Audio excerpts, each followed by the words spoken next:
Marcus had been hauling freight across America's highways for 23 years when he picked up a load in Nevada that would make him hang up his keys forever. What started as a routine cross-country run turned into a nightmare that left him questioning everything he thought he knew about the roads he'd traveled thousands of times. The interstate system isn't just 48,000 miles of asphalt connecting cities. It's a web of shadows where the rules of normal society break down completely, where predators, both human and otherwise, move freely between jurisdictions in the dead of night, and where a driver's greatest enemy isn't mechanical failure or bad weather. It's the realization that some things following you in your mirrors aren't supposed to exist at all. Tonight, I'm sharing 12 of the most disturbing encounters ever reported by long-haul truckers. Stories so terrifying that veteran drivers with decades of experience refuse to take certain routes anymore. These aren't urban legends or campfire tales. These are documented accounts from professional drivers who've seen things that will make you think twice about every late-night road trip you've ever taken. Welcome to Untold Fears. If these stories gave you chills, hit that subscribe button and ring the notification bell, because every week I bring you the most terrifying true stories that most people never hear about. Drop a comment below if you've ever experienced something unexplained on the road. And don't forget to like this video if you want to see more trucker horror stories that will keep you awake at night. Jake Morrison had been pulling 18-wheelers across America's highways for 15 years. And in all that time, he'd never encountered anything on the road that truly scared him 12. He'd survived ice storms in Montana, dust storms in Arizona, and more close calls with four-wheelers than he cared to count. But nothing had prepared him for what happened on Interstate 80 through Wyoming during the early morning hours of March 15, 2023. Jake was hauling a load of electronics from California to Chicago, running his usual route that took him through the desolate stretches of Wyoming where the nearest town could be 50 miles in any direction. The weather had been clear when he'd stopped for fuel in Rock Springs, but by the time he reached the Lincoln County stretch, a thick fog had rolled in that reduced visibility to maybe 20 feet ahead of his headlights. At exactly 3:17 in the morning, Jake's CB radio crackled to life with a voice he'd never heard before. The transmission was crystal clear, which was unusual given the atmospheric conditions that typically interfered with radio signals. Eastbound Kenworth at mile marker 142, you've got a situation developing ahead. The voice said in a calm, professional tone that marked the speaker as an experienced driver. Jake glanced at his mile marker indicator and felt a chill run down his spine. He was currently passing mile marker 141. The stranger continued. Heavy fog's got a multi-vehicle accident blocking both lanes about 5 miles ahead. You're going to want to take the next exit and use the old highway to bypass it. Jake keyed his radio and responded, "Thanks for the heads up, good buddy. What's your 20? The reply came back immediately. "I'm about a mile behind you, just trying to help a fellow driver avoid some trouble." Jake found the next exit and took the stranger's advice, pulling off onto what appeared to be an older state highway that ran parallel to the interstate.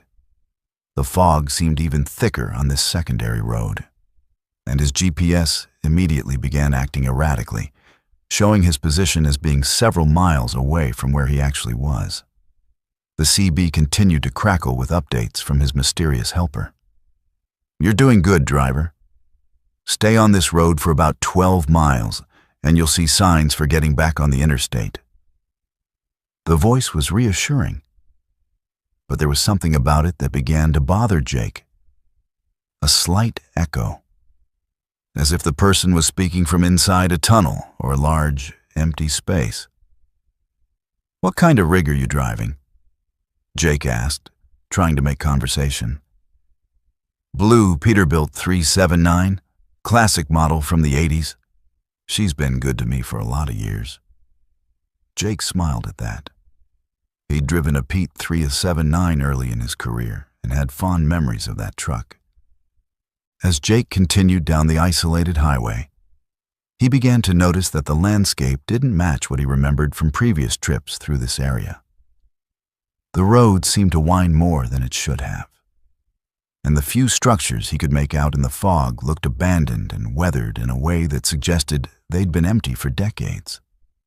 His CB companion continued to provide updates and directions, but Jake was starting to feel increasingly uneasy. "How long have you been driving this route?" he asked during one of their exchanges. "Oh, I've been running these roads for about 23 years now," came the reply.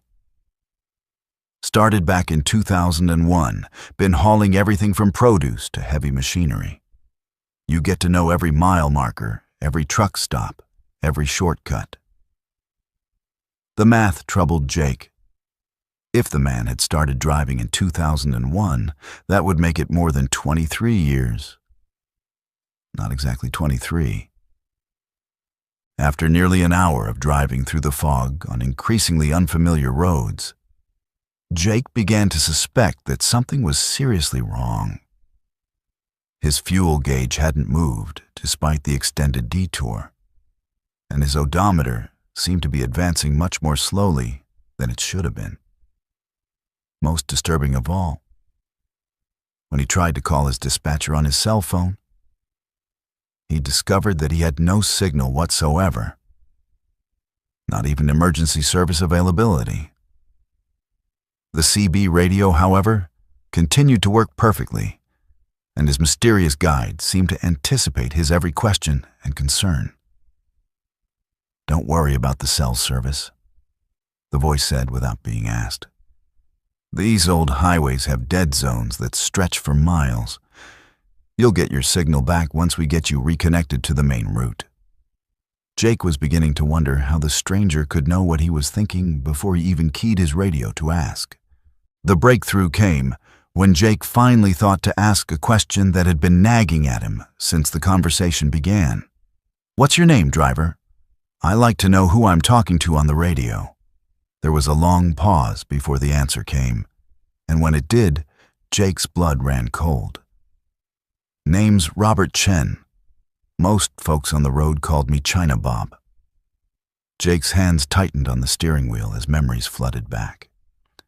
Robert Chen had been a legendary figure among long-haul truckers, known for his encyclopedic knowledge of American highways and his willingness to help other drivers in trouble. Jake had heard dozens of stories about China Bob over the years, and he'd always regretted never meeting the man in person. The problem was that Robert Chen had died in a truck accident on this very stretch of Wyoming highway in 2018, a fact that Jake knew because he'd attended the memorial service at a truck stop in Cheyenne. "Bob," Jake said carefully, "what year do you think it is?" The reply came without hesitation. "It's 2018, March 15th. "Why do you ask?" Jake's hands were shaking now as he realized the full implications of what was happening. According to his own truck's computer, it was 2023, not 2018. And March 15th, 2018, was the exact date that Robert Chen had died in a collision with a drunk driver who'd been traveling westbound in the eastbound lanes during a heavy fog. "Bob," Jake said, his voice barely steady, "I need you to listen to me carefully. You need to pull over right now. There's a wrong-way driver ahead of you, and you're about to—" The CB radio erupted with static, then went completely silent.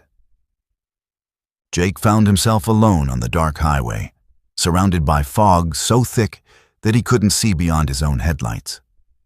His GPS suddenly sprang back to life, showing his correct position and indicating that he was still on a legitimate state highway that would indeed reconnect him to Interstate 80.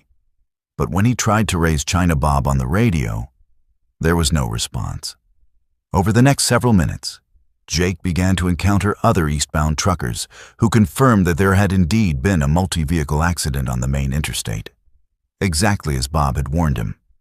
When Jake asked if any of them had seen a blue Peterbilt 379 on the highway, they all reported the same thing.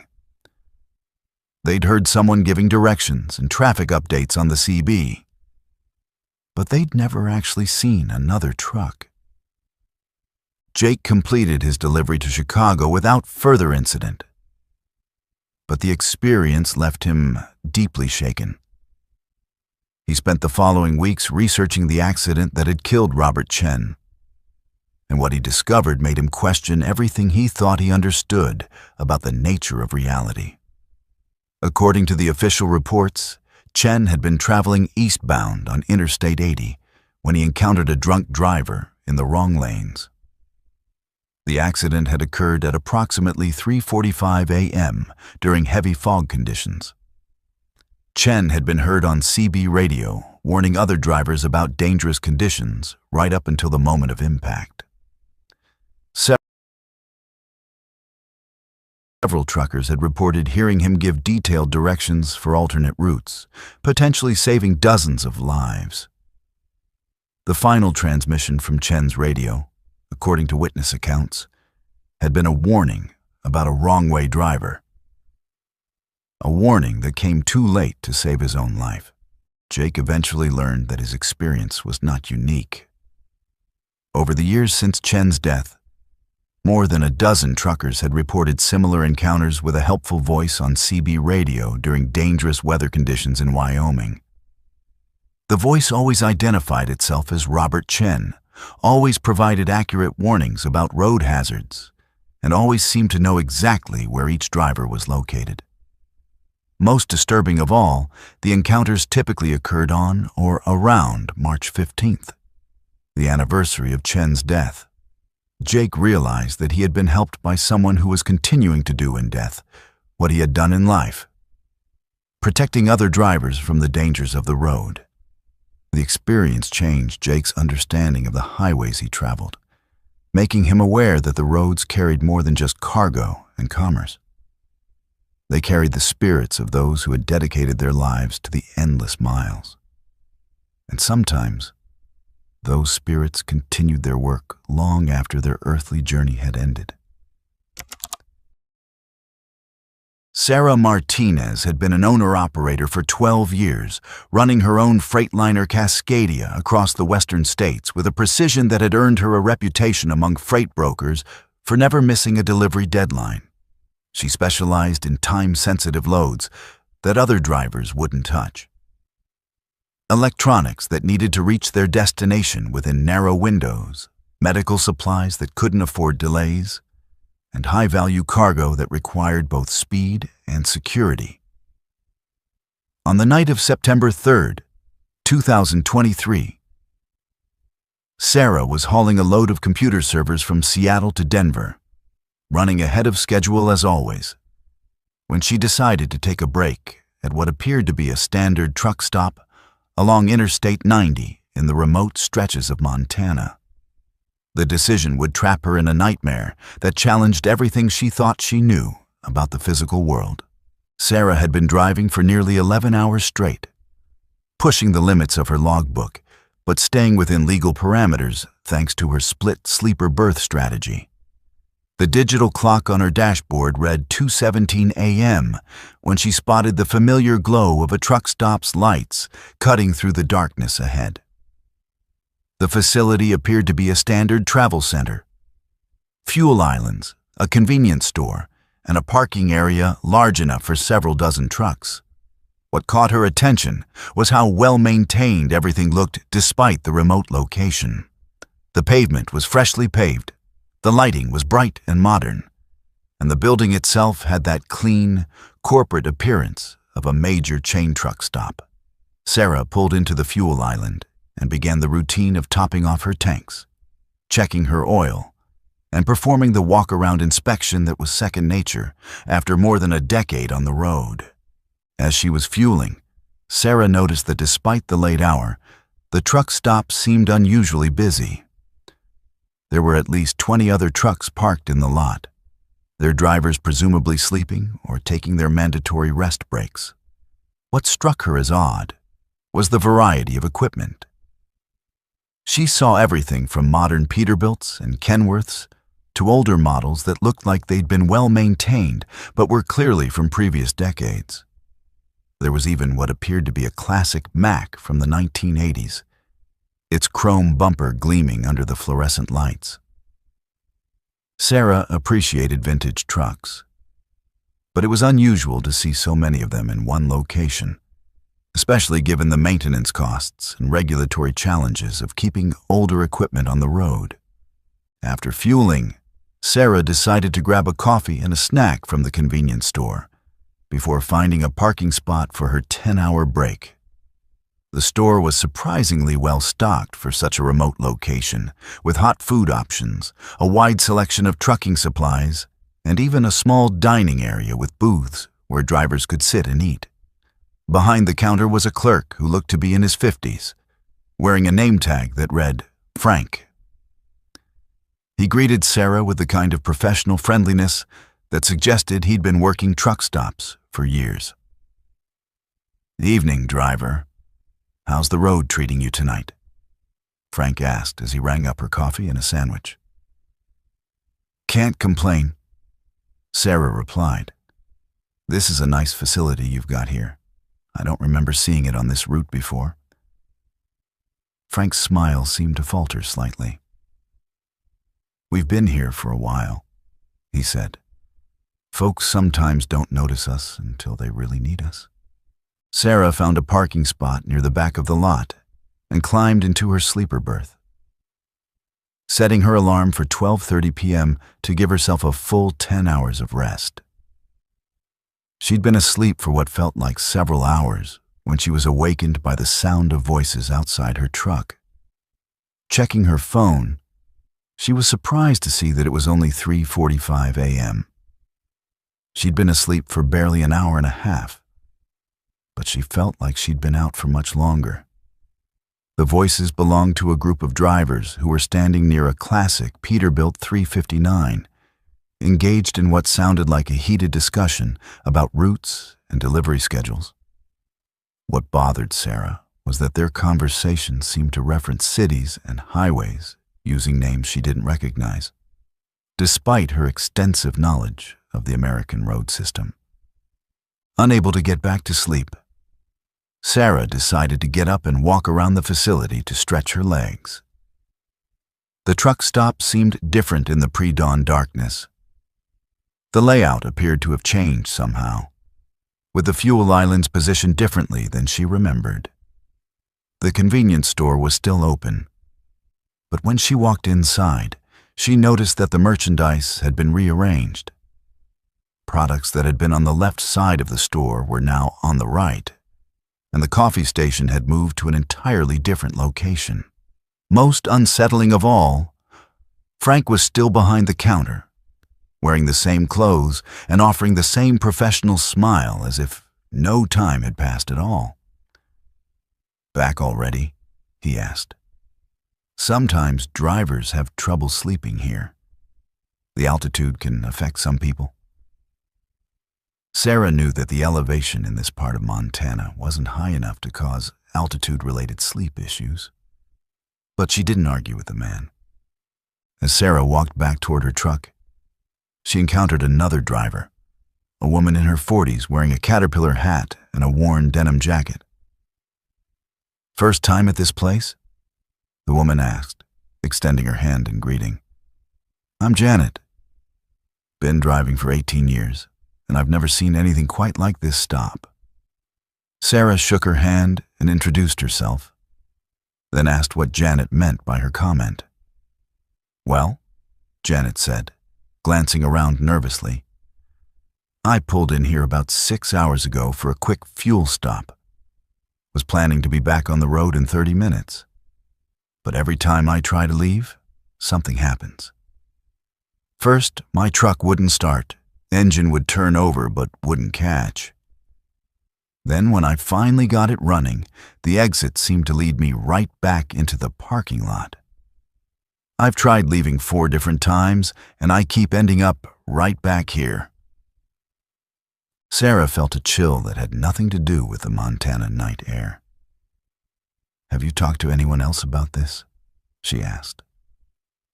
Janet nodded toward a cluster of trucks near the building. "There's about a dozen of us having the same problem. Some of these guys have been here for days, according to what they're telling me. But here's the really weird part. None of us are getting hungry or tired like we should be. It's like time isn't moving the same way here." Sarah looked at her phone and was shocked to see that it was still showing 3:45 a.m., the same time she'd checked it nearly an hour ago. The digital clock on the truck stop sign displayed the same time, frozen as if someone had stopped all the clocks in the facility simultaneously. Determined to understand what was happening, Sarah walked over to the group of drivers that Janet had mentioned.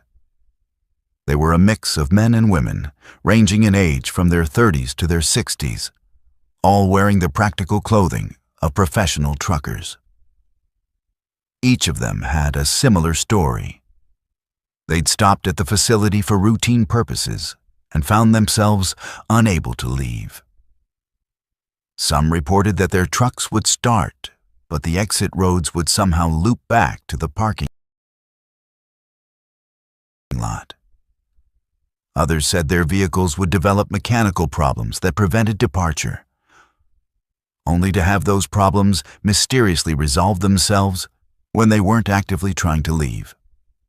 One driver, a grizzled veteran named Pete, who claimed to have been stuck there for 3 days, told Sarah that the facility seemed to change its layout every few hours, with buildings moving, parking spaces reconfiguring, and even the number of fuel islands varying from visit to visit. Sarah decided to test their claims by attempting to leave herself. She started her Freightliner and pulled out of her parking space, following the clearly marked exit signs toward the highway. The road seemed normal at first, but as she drove what should have been a straight path back to Interstate 90, she found herself driving in a wide circle that brought her right back to the truck stop entrance. She tried again, this time taking a different route and carefully watching her GPS for guidance. The GPS screen showed her moving in a straight line away from the facility, but her physical location remained unchanged. She was still circling back to the same parking lot. On her third attempt, she noticed something that made her question her own sanity. The facility's buildings had rearranged themselves while she was driving, with the convenience store now positioned where the maintenance building had been, and the fuel islands rotated 90 degrees from. The most disturbing discovery came when Sarah checked her logbook and compared it to her truck's electronic monitoring system. According to every timepiece in her possession, she had been at the facility for less than 2 hours, but her truck's engine computer showed that she'd been idling for more than 14 hours. The fuel gauge, which had been nearly full when she arrived, now showed less than a quarter tank, despite the fact that she'd topped off her tanks and hadn't driven more than a few miles in circles around the facility. Her cell phone showed no signal, but more troubling was the fact that her satellite communication system, which was supposed to work anywhere in North America, was completely offline. She was cut off from the outside world in a way that shouldn't have been possible with modern technology. As dawn should have been breaking, Sarah realized that the sky remained locked in the same pre-dawn darkness that had greeted her hours earlier. The other trapped drivers had formed an informal support group, sharing food and information as they tried to make sense of their situation. Some had begun to suspect that the facility existed in some kind of temporal pocket, disconnected from the normal flow of time and space. Others theorized that they had somehow driven into a parallel dimension where the normal rules of physics didn't apply. What they all agreed on was that the truck stop was more than just a rest facility. It was a trap designed to capture travelers who were unfortunate enough to discover it during their journey across the lonely highways of America. Sarah's understanding of reality had been fundamentally altered by her experience at the Infinite Rest Stop. She learned that the American highway system contained spaces that existed outside the normal world. Places where the laws of physics bent and twisted in ways that defied explanation. The road had become something more than a means of transportation. It had become a gateway to experiences that challenged the very foundations of what drivers thought they knew about the world they traveled through each day. Tommy Rodriguez had been running team operations for 8 years, splitting driving duties with his partner Carlos on long-haul routes that kept them moving around the clock. They specialized in expedited freight that couldn't afford the delays of single-driver operations. And their 2019 Peterbilt 579 had logged over 800,000 miles without a single missed delivery.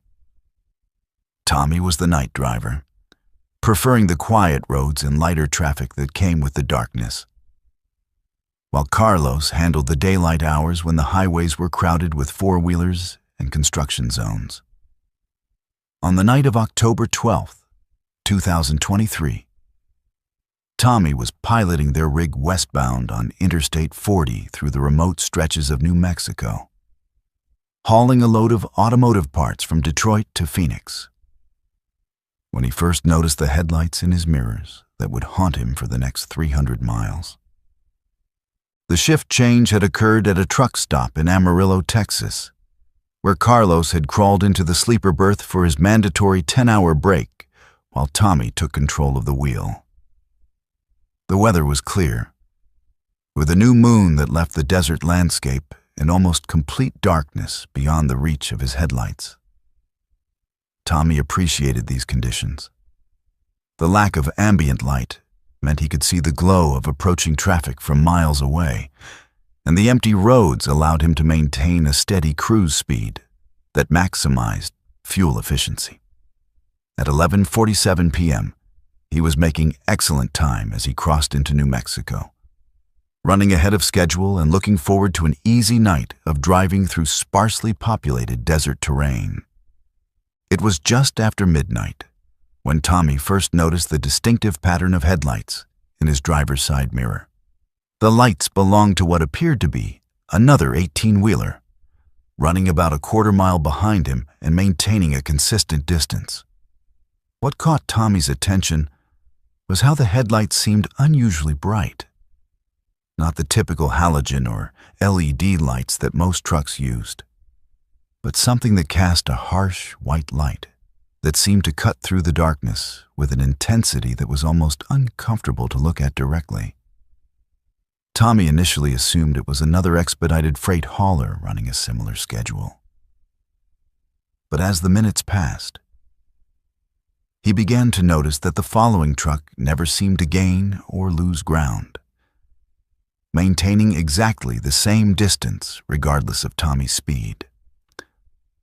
Tommy decided to test his theory by gradually increasing his speed from 65 to 70 miles per hour, a change that should have caused a following vehicle to either fall behind or close the gap.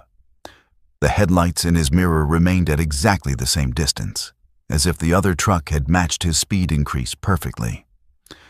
Tommy then reduced his speed to 60 miles per hour, expecting to see the other truck either pass him or pull in behind him at a closer distance.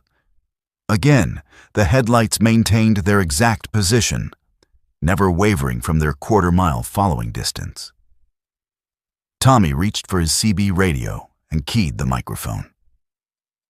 "Westbound truck about a quarter-mile behind the Pete 579 at mile marker 312, you copy?" The radio remained silent, except for the occasional static burst of distant conversations from other drivers hundreds of miles away. As Tommy continued driving, he began to notice other unusual characteristics of his mysterious follower. The headlights never seemed to dim or brighten in response to oncoming traffic, which was standard practice among professional drivers to avoid blinding other motorists.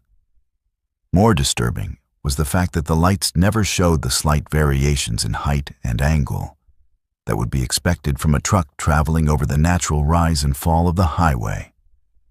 The headlights remained perfectly level and steady, as if they were floating at a fixed height above the road surface.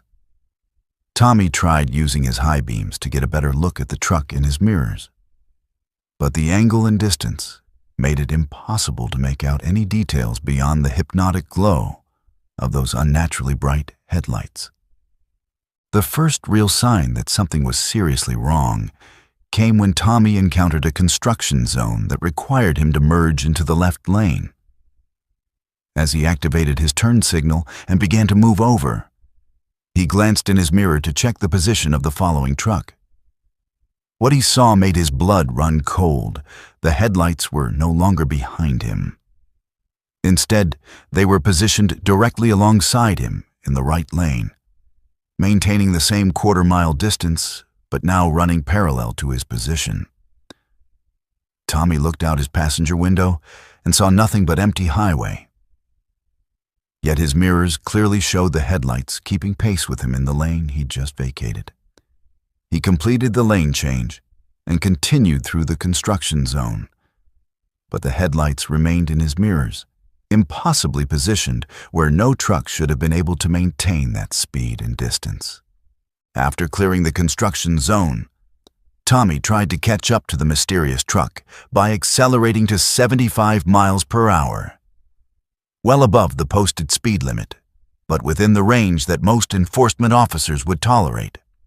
The headlights in his mirror remained at their exact distance, suggesting that the other truck had matched his speed increase, despite the fact that Tommy was now traveling faster than most commercial vehicles could legally or safely maintain.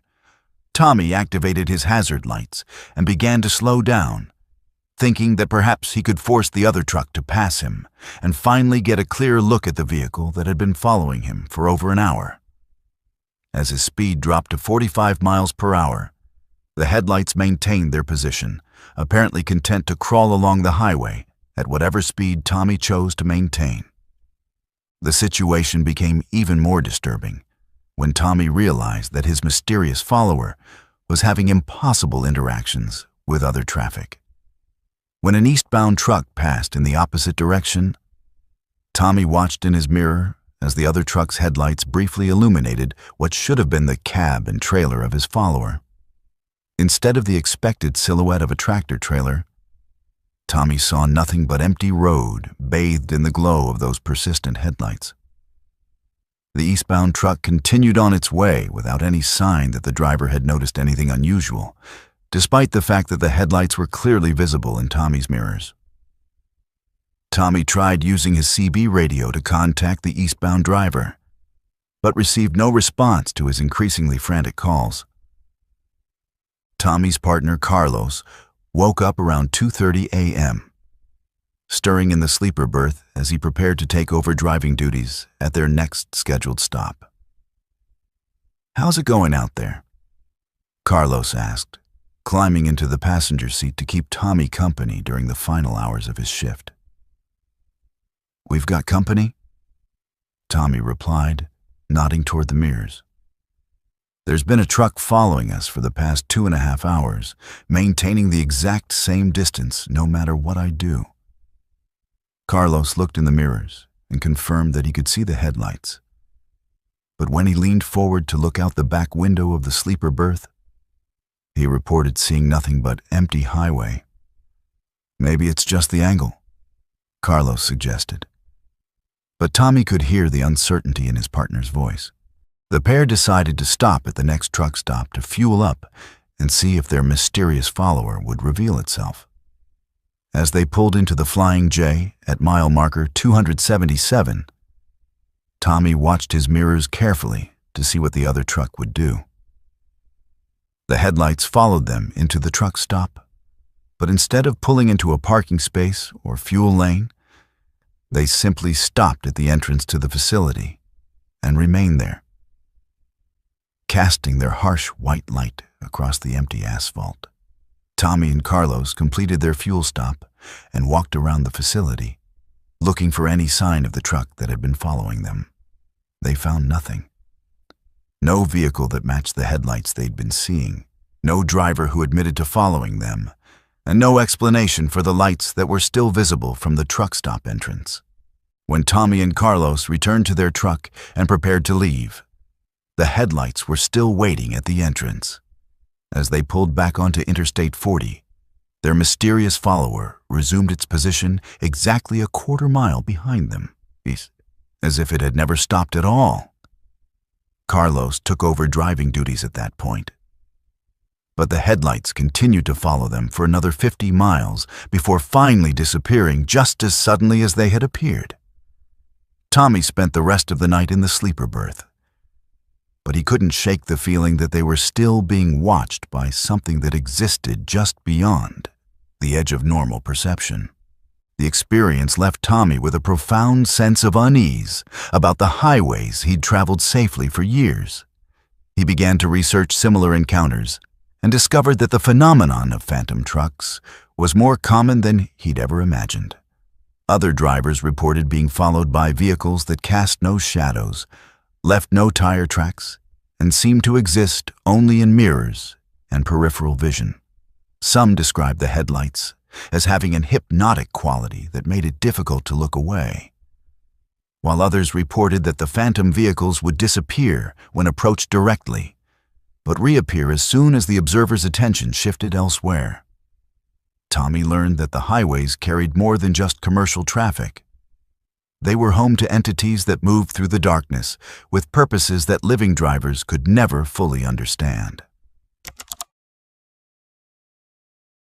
Miguel Vasquez had been running freight as an independent hauler for 20 years, building a reputation for taking loads that other drivers wouldn't touch. Oversized cargo that required special permits, hazmat shipments that came with strict safety protocols, and time-sensitive deliveries that demanded precise scheduling. His 2015 Volvo VNL 780 had been customized with every piece of equipment he needed to handle specialized freight, from extra lighting systems to reinforced tie-down points that could secure the most challenging loads. Miguel prided himself on never turning down a job, no matter how unusual the requirements might be. On the morning of November 8, 2023, Miguel received a call about a pickup in rural East Texas that would test his professional confidence and ultimately change his understanding of what kind of cargo could be loaded onto a trailer. The call came in at 4:30 a.m. from a freight broker named Peterson, who specialized in connecting independent drivers with high-paying loads that major carriers wouldn't handle. "Miguel, I've got something that's perfect for you," Peterson said, his voice carrying the kind of excitement that usually meant either a very lucrative haul or a very difficult one. "It's a pickup in rural Texas, near a town called Carthage. The shipper is paying premium rates, $3 per mile for what they're calling specialized medical equipment. It's going to a research facility in Colorado, and they need it there within 48 hours. Miguel calculated the distance and timeline in his head. Approximately 650 miles from East Texas to Colorado, well within his capability to deliver on schedule. The rate was nearly double what he'd normally expect for a load of that distance, which meant either the cargo was extremely valuable or there were complications that the shipper hadn't disclosed. Miguel arrived at the pickup location just as the sun was beginning to rise over the pine forests of East Texas. The address led him to what appeared to be a private research facility, a series of low concrete buildings surrounded by high fencing and security cameras.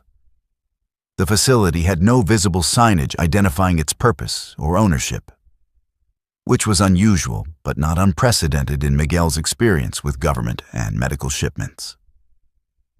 A security guard directed him to a loading dock, where two technicians in white lab coats were waiting beside a refrigerated trailer that was already loaded and sealed.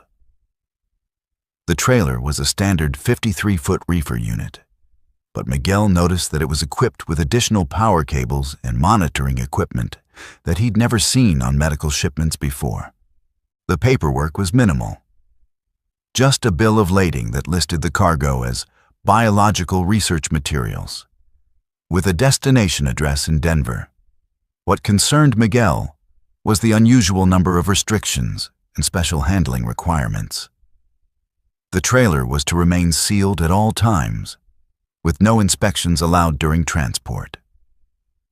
The refrigeration unit was to be maintained at exactly -20 degrees Fahrenheit, with no deviation allowed. Most unusual of all, the trailer was equipped with a satellite monitoring system that would track not just location and temperature, but also any vibrations or movements within the cargo area. This is some pretty serious equipment for medical supplies, Miguel commented to one of the technicians. The man simply nodded and handed Miguel a sealed envelope containing additional instructions that were not to be opened until he was at least 100 miles from the facility. Miguel completed his pre-trip inspection and departed the facility with his mysterious cargo, initially feeling confident about what appeared to be a straightforward refrigerated haul. The trailer was properly balanced, the refrigeration unit was operating normally, and his route to Colorado was clear of any weather concerns. It wasn't until he was about 50 miles down the highway that he began to notice the first signs that something was wrong with his load. The trailer seemed to be handling differently than he'd expected, not heavier or lighter than the paperwork indicated, but somehow less stable, as if the cargo was shifting despite being properly secured. Miguel checked his mirrors and confirmed that the trailer was tracking straight, but he could feel a subtle vibration through the tractor that suggested movement in the cargo area. When Miguel reached the 100-mile mark, he pulled into a truck stop and opened the sealed envelope of additional instructions. What he read made his blood run cold. The cargo was not medical equipment at all, but rather specimens from what the paperwork described as Project Nightfall, a research program that studied anomalous biological entities discovered in remote locations. The instructions warned that the specimens were to be kept frozen at all times, as warming could cause them to resume activity.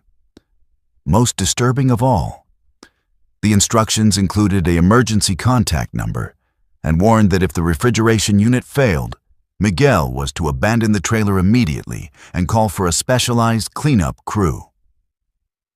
The envelope also contained a hazmat bonus payment of $5,000, suggesting that the shipper had been less than honest about the true nature of the cargo.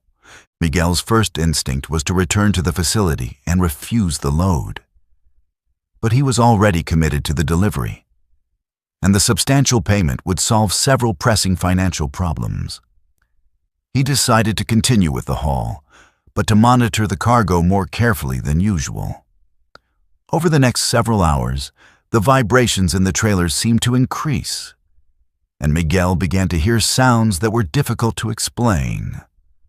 Scraping noises, as if something was moving against the trailer walls, and occasional thuds that sounded like heavy objects shifting despite the fact that the load should have been frozen solid.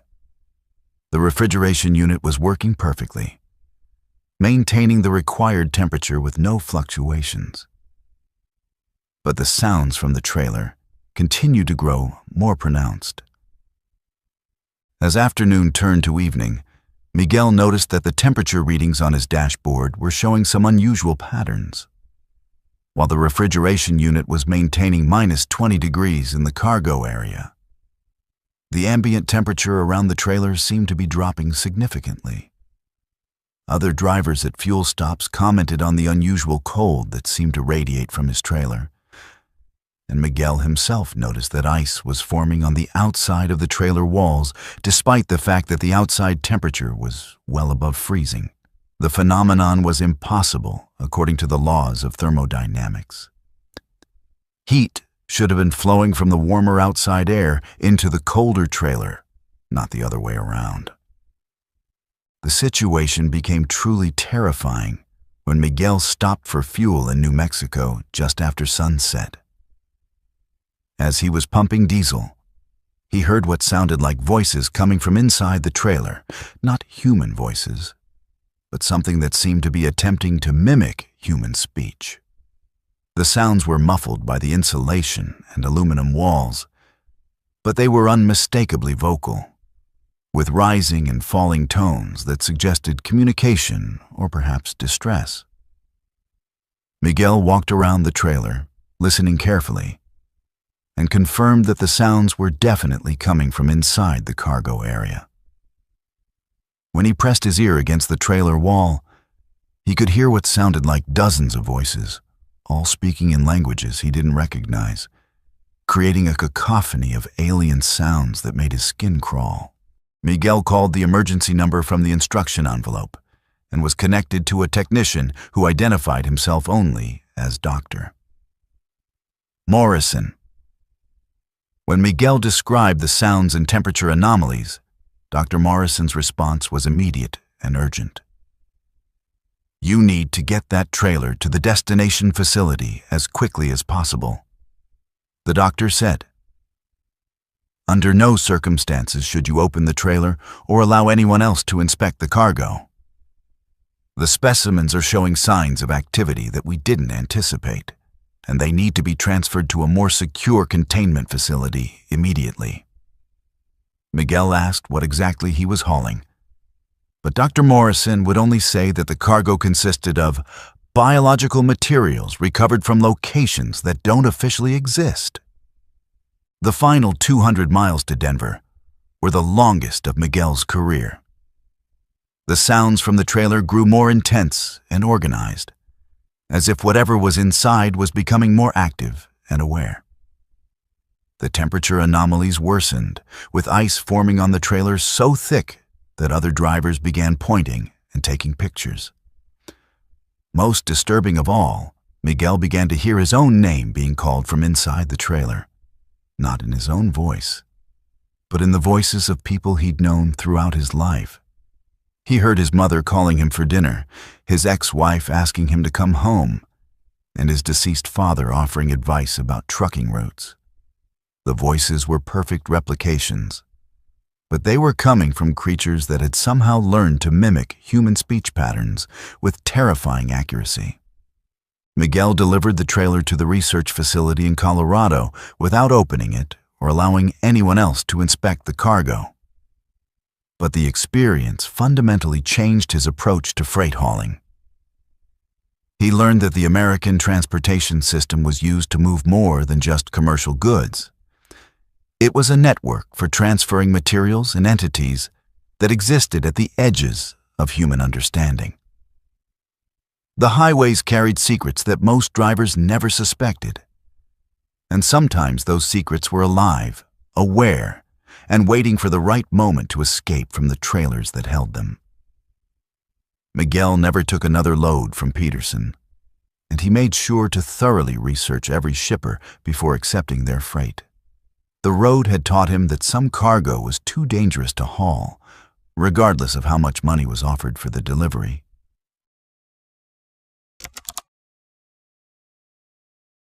Rebecca Walsh had been a long-haul specialist for 10 years, preferring the solitude of cross-country routes that kept her away from the congested freight corridors of the East Coast.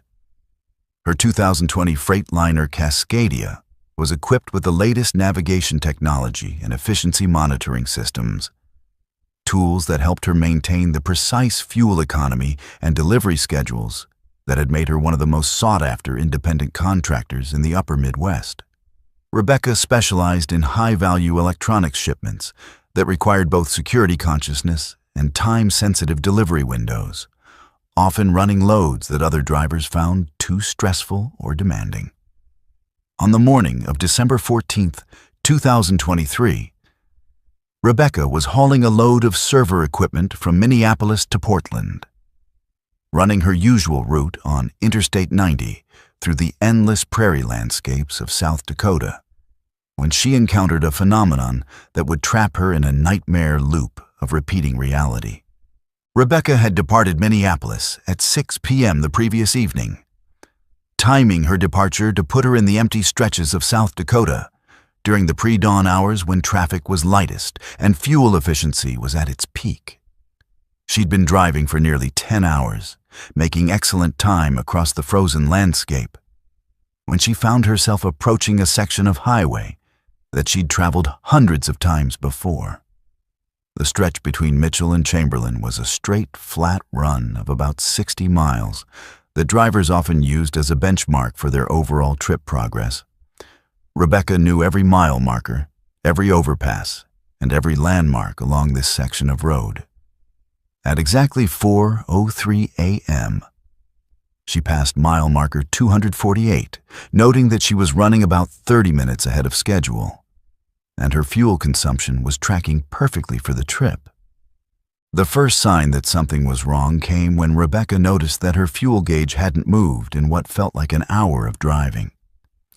She'd been monitoring her fuel consumption carefully, as she always did, and knew that she should have used approximately 15 gallons since her last fuel stop in Mitchell.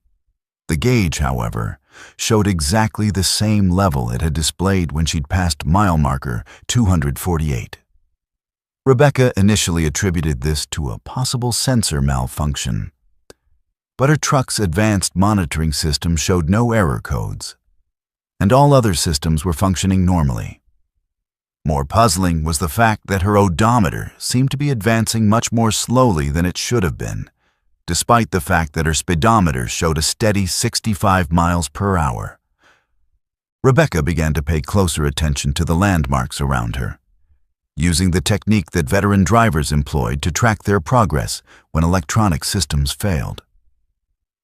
She noted a distinctive farmhouse with a red barn, a water tower with Reliance painted on its side, and a billboard advertising a casino in Deadwood.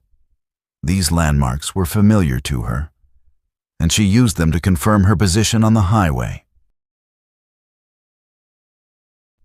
20 minutes later, she was startled to see the same farmhouse, water tower, and billboard appearing in her headlights again, in exactly the same sequence and with the same spacing between them.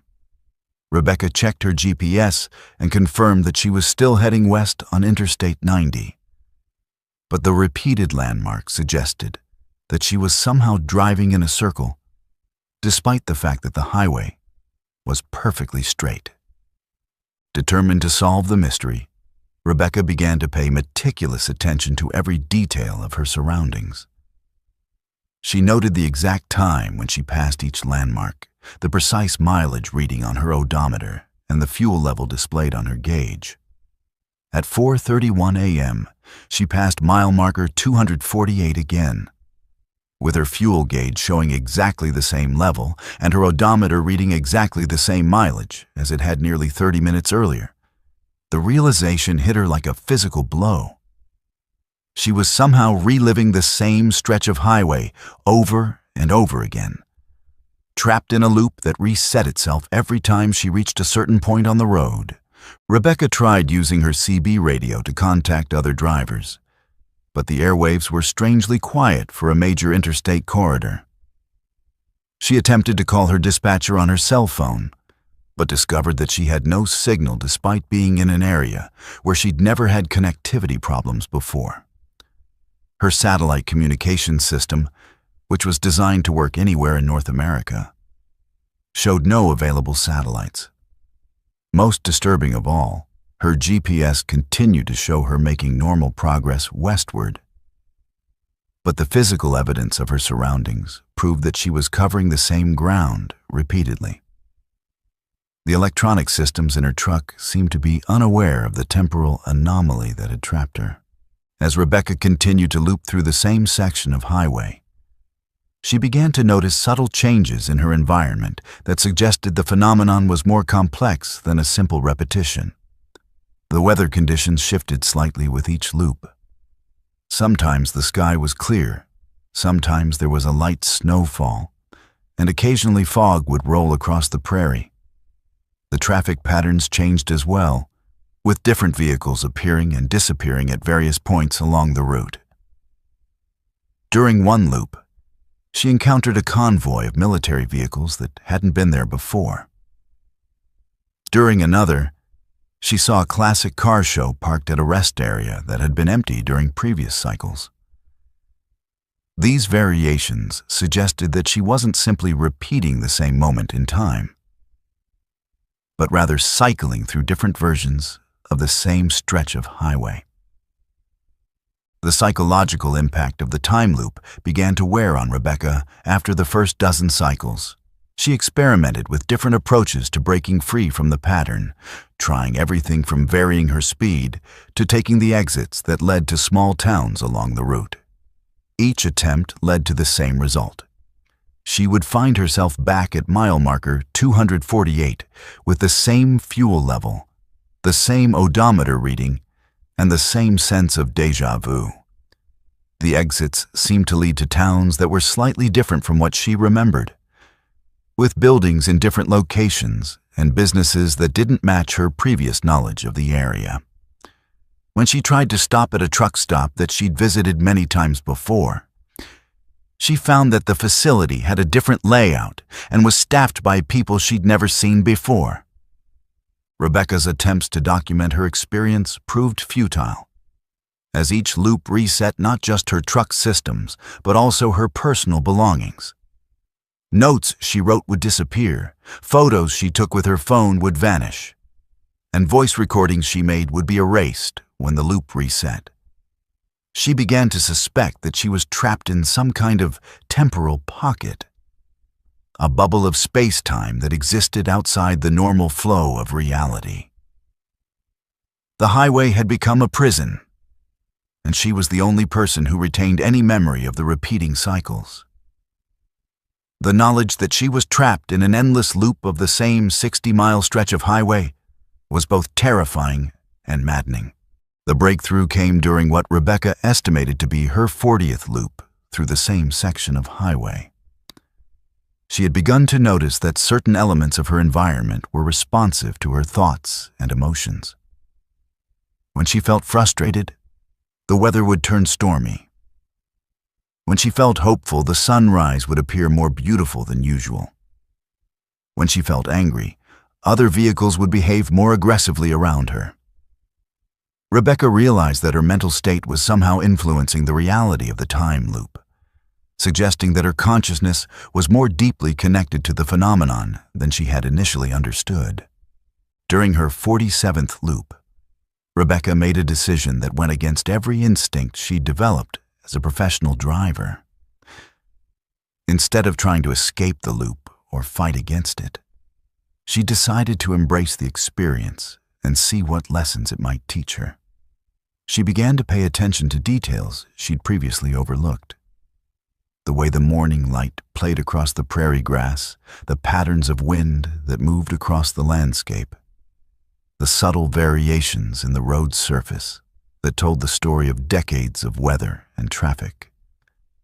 She started to see the highway not as a means of transportation, but as a living entity with its own consciousness and purpose. Rebecca's acceptance of her situation seemed to be the key to her eventual escape. During her 51st loop, she found herself genuinely grateful for the opportunity to experience the beauty of the South Dakota landscape in a way that no other drivers ever had. She had seen the same stretch of highway under dozens of different conditions, at different times of day, and in different seasons. She had witnessed the full spectrum of prairie weather and light, and she had come to understand the highway as a complex ecosystem rather than just a strip of asphalt. When she reached mile marker 248 on that 51st loop, she was surprised to see mile marker 249 appear in her headlights for the first time in hours. The experience of being trapped in the time loop changed Rebecca's entire approach to long-haul trucking. She had learned that the highways were more than just transportation infrastructure. They were spaces where consciousness and reality intersected in ways that science couldn't fully explain.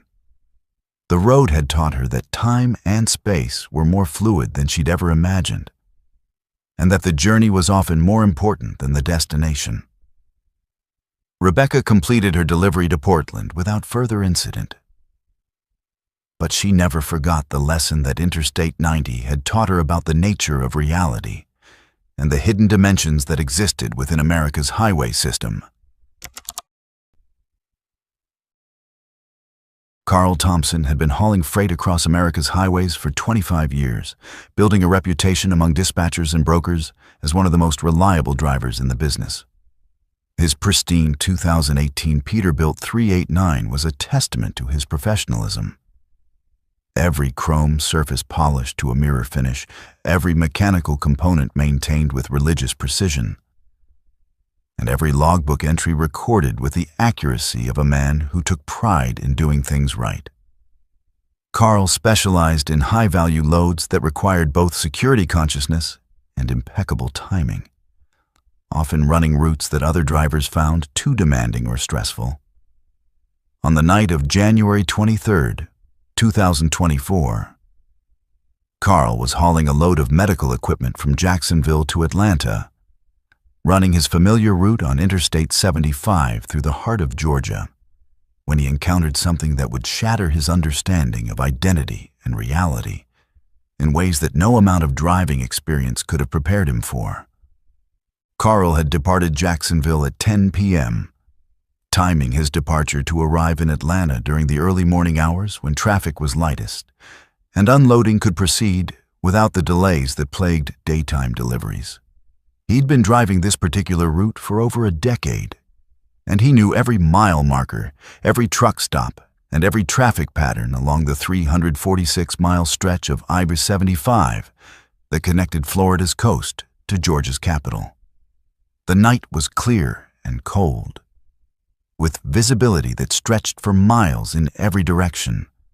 Perfect conditions for making good time while maintaining the fuel efficiency that had made Carl one of the most profitable owner-operators in the Southeast.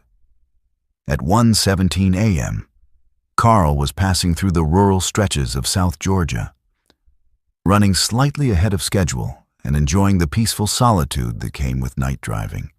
The first sign that something was wrong came when Carl noticed an unusual amount of activity on his CB radio. Normally, the airwaves were relatively quiet during the early morning hours, with only occasional transmissions from other night drivers sharing weather reports or traffic information. Tonight, however, the radio was buzzing with confused chatter from multiple drivers, all reporting the same bizarre phenomenon. "I'm seeing the same truck in two different places," one voice reported. "There's a Peterbilt 389 in the southbound lanes, and I swear I just saw the exact same truck in the northbound lanes.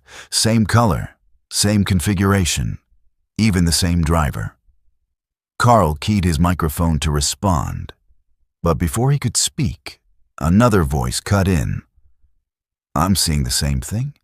There's definitely two identical Pete 389s running in opposite directions, and they both have the same guy behind the wheel." Carl felt a chill run down his spine as he realized that the other drivers were describing his truck. He was indeed driving a Peterbilt 389, and he was currently in the southbound lanes of I-75, but he hadn't encountered any northbound traffic that matched his own vehicle. Carl decided to investigate by pulling over at the next rest area to get a better look at the northbound traffic. As he parked his truck and walked to the edge of the facility, he could see the headlights of northbound traffic approaching from the south.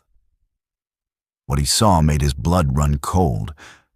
There, in the northbound lanes, was a truck that appeared to be identical to his own. Same model, same color scheme, same chrome configuration, and even the same custom lighting that Carl had installed to make his truck distinctive. More disturbing still, the driver appeared to be wearing the same clothing that Carl was wearing. And from a distance, the physical resemblance was unmistakable. Carl grabbed his binoculars from his truck and focused on the northbound Peterbilt as it passed the rest area. The driver was not just similar to Carl. It was Carl, down to the last detail. Same face, same hair, same posture behind the wheel, even the same way of holding the steering wheel that Carl had developed over decades of driving. The truck's license plate, company logos, and even the pattern of road grime on the trailer were identical to Carl's own rig. As the truck disappeared into the distance, Carl noticed that other drivers in the rest area were pointing and taking pictures, clearly aware that they were witnessing something impossible. The driver approached Carl and said, "Buddy, I just saw your truck going north while you're standing here." How the hell is that possible? Carl climbed back into his truck and resumed his journey. But the experience had left him deeply shaken. He tried to rationalize what he'd seen, considering explanations ranging from coincidence to some kind of elaborate prank. But nothing could account for the perfect duplication of every detail, including his own physical appearance. As he continued driving, the CB radio continued to crackle with reports from other drivers who were encountering the same phenomenon. "There's definitely 2 Carl Thompsons out here tonight," one voice reported. "I know Carl personally, and I just talked to him at the Valdosta truck stop. But I'm also seeing him in the southbound lanes right now." Carl keyed his microphone and identified himself. But the response from other drivers was immediate and disturbing. "Carl, I'm looking at you right now in the southbound lanes. But I also just saw you 20 minutes ago heading north. Which one is the real Carl?" The question haunted Carl as he continued his journey toward Atlanta. He began to wonder if he was somehow experiencing a breakdown in reality, or if there was indeed another version of himself driving the highways of Georgia. The reports from other drivers were too consistent and detailed to be dismissed as misidentification or mass hallucination. Carl decided to test the situation by stopping at a truck stop, where he was well known to see if the staff could provide any insight into what was happening. He pulled into the Flying J in Tifton, a facility where he'd been stopping for fuel and meals for over 15 years. The night manager, a woman named Betty who had worked there for even longer than Carl had been driving, greeted him with a confused expression. "Carl, what are you doing back here?" "You were just here an hour ago, heading north with a load of electronics." Carl explained that he'd been driving south all night and hadn't stopped at this location in over a week. But Betty insisted that she'd seen him earlier in the evening. She even showed him the fuel receipt from the previous transaction, which bore his truck's number and his signature, but in handwriting that was slightly different from his own. The receipt was dated 2 hours earlier, during a time when Carl had been more than 100 miles away from Tifton. Betty called over another employee who confirmed that Carl had indeed been at the truck stop earlier, engaging in the same friendly conversation that he always had with the staff. "But you seemed a little different," the employee noted. "More quiet than usual, and you kept looking around like you were expecting someone." The revelation that his doppelganger was not just being seen by other drivers, but was actually interacting with people who knew Carl personally sent him into a spiral of confusion and fear. Carl realized that whatever was happening was more than just a visual phenomenon. There was apparently another version of himself that was living a parallel existence, making the same stops, following the same routes, and engaging with the same people. The implications were staggering. If there were 2 versions of Carl Thompson driving the highways of Georgia, which one was real? Carl began to question his own memories and experiences, wondering if he might be the duplicate rather than the original. As Carl continued toward Atlanta, he began to notice that his truck was behaving differently than usual. The engine sounded slightly off, with a minor vibration that he'd never experienced before. The GPS was showing small discrepancies in his location, placing him a few hundred yards away from where he knew he actually was. Most disturbing of all, his CB radio was picking up transmissions that seemed to be coming from his own truck, as if he was somehow communicating with himself. Carl heard his own voice giving traffic reports, discussing fuel prices, and chatting with other drivers about weather conditions. The conversations were identical to ones that Carl remembered having, but they were happening in real time while he was listening to them. The climax came when Carl encountered his doppelganger directly. As he approached the outskirts of Atlanta, he crested a hill and saw in the distance a northbound truck that was unmistakably his own. As the two trucks approached each other, Carl could see that the other driver was indeed identical to himself in every detail. The moment of passing lasted only a few seconds, but during that time, Carl made eye contact with his duplicate. The other Carl appeared to be just as shocked and confused as he was, and both men turned to watch each other's trucks disappear into the distance. The experience was so surreal that Carl began to wonder if he was experiencing a complete mental breakdown, or if the highways of Georgia had somehow become a place where the laws of physics and identity no longer applied.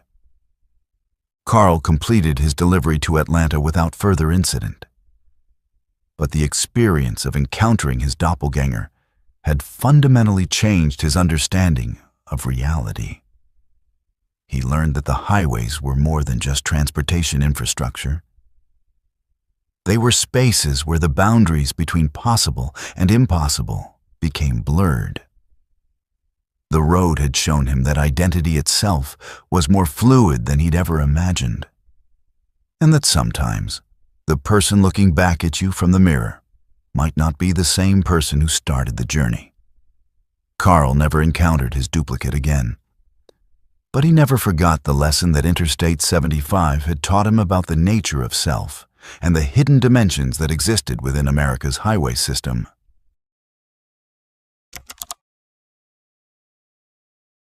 Diana Martinez had been a hazmat-certified driver for 14 years, specializing in the transport of dangerous materials that required both extensive training and nerves of steel.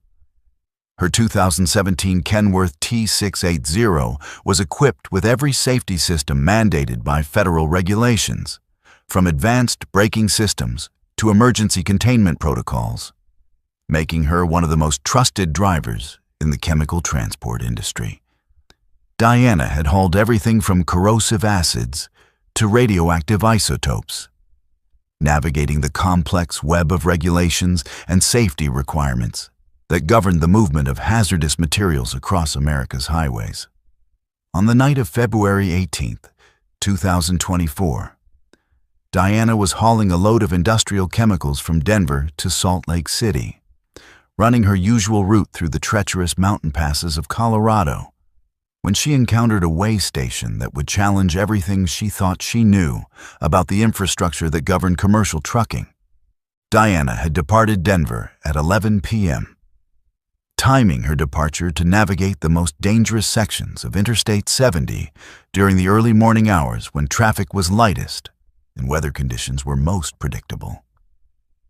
Her trailer was loaded with 40,000 pounds of various chemical compounds destined for a manufacturing facility in Utah. Each container properly labeled, secured, and documented according to Department of Transportation regulations. The hazmat endorsement on her commercial driver's license represented years of training and testing, and Diana took pride in her perfect safety record and her reputation for handling the most challenging loads in the industry. The night was clear and cold, with temperatures well below freezing, but the highway was dry and road conditions were ideal for maintaining the steady pace that hazmat loads required. At 3:17 a.m., Diana was climbing through the high mountain passes west of Denver when she encountered a way station that she'd never seen before. despite having driven this route hundreds of times over the past decade. The facility appeared to be a standard commercial vehicle inspection station, with the familiar overhead signs directing trucks to enter for mandatory weight and safety checks. What surprised Diana was the location. She knew every weigh station along this corridor, and there hadn't been one at this particular spot during her last trip through the area just 2 weeks earlier. The station looked new, with fresh pavement, modern LED lighting, and state-of-the-art inspection equipment that suggested a recent construction project that she'd somehow missed hearing about in the industry publications she read religiously. Diana pulled her truck onto the scales as directed, following the standard procedure for hazmat loads that required additional documentation and inspection protocols. The weigh station was staffed by 2 officers wearing Colorado State Patrol uniforms, complete with the proper insignia and equipment that she'd expect from legitimate enforcement personnel. The first officer, whose name tag read Johnson, approached her driver's window with the professional demeanor of someone who'd been conducting commercial vehicle inspections for years. "Evening, driver. We're conducting a routine hazmat inspection tonight.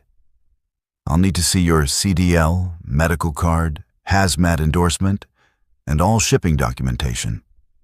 Diana handed over her credentials and paperwork, noting that Officer Johnson's uniform and badge appeared authentic in every detail. The inspection process was thorough and professional, with both officers demonstrating the kind of expertise that came from years of experience with hazmat regulations. They checked every aspect of Diana's load, from the proper placarding on her trailer to the emergency response information required for each type of chemical she was transporting. Officer Johnson's partner, identified as Williams, conducted a detailed examination of Diana's electronic logbook, verifying that her hours of service were in compliance with federal regulations. The inspection took nearly 40 minutes, which was longer than usual, but not unprecedented for a hazmat load. Throughout the process, both officers maintained the courteous but authoritative manner that Diana had come to expect from legitimate enforcement personnel. What began to trouble Diana was the unusual number of questions the officers asked about her route and destination. While safety inspections typically focused on the technical aspects of the load and the driver's qualifications, these officers seemed unusually interested in the specific chemicals she was carrying and their intended use at the manufacturing facility in Utah. Officer Williams asked detailed questions about the chemical processes that would be used with her cargo, questions that went far beyond the scope of a routine safety inspection. "Are you familiar with the specific industrial applications of these compounds?" Williams asked, referring to a clipboard that contained information about Diana's load that she hadn't provided. "We're conducting a special investigation into the transport of certain chemical combinations." Diana became increasingly uncomfortable as the inspection continued, particularly when she realized that the officers were asking questions that suggested they had access to information that wasn't contained in her shipping papers. They knew details about the chemical composition of her load that were classified as proprietary information by the shipper, and they seemed to understand the industrial processes that would be used with the chemicals better than most safety inspectors would. When Diana asked to see their identification again, both officers readily complied, producing credentials that appeared legitimate but contained subtle inconsistencies that troubled her. The badge numbers didn't follow the standard format she was familiar with, and the photographs on their identification cards seemed slightly off, as if they'd been altered or doctored. The situation became truly alarming when Diana noticed that the weigh station's computer systems were displaying information that couldn't possibly be accurate. The electronic scale showed her truck's weight as being exactly 80,000 pounds, which was the maximum legal limit, despite the fact that her actual loaded weight was closer to 75,000 pounds. The inspection computer displayed a driver history that included trips she'd never made and violations she'd never committed. Most disturbing of all, the system showed her as having been inspected at this same weigh station multiple times over the past year, despite the fact that she was certain this facility hadn't existed until tonight.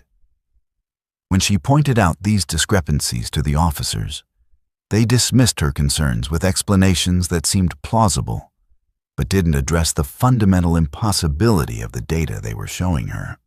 As the inspection dragged on, Diana began to notice other troubling details about the facility and its personnel.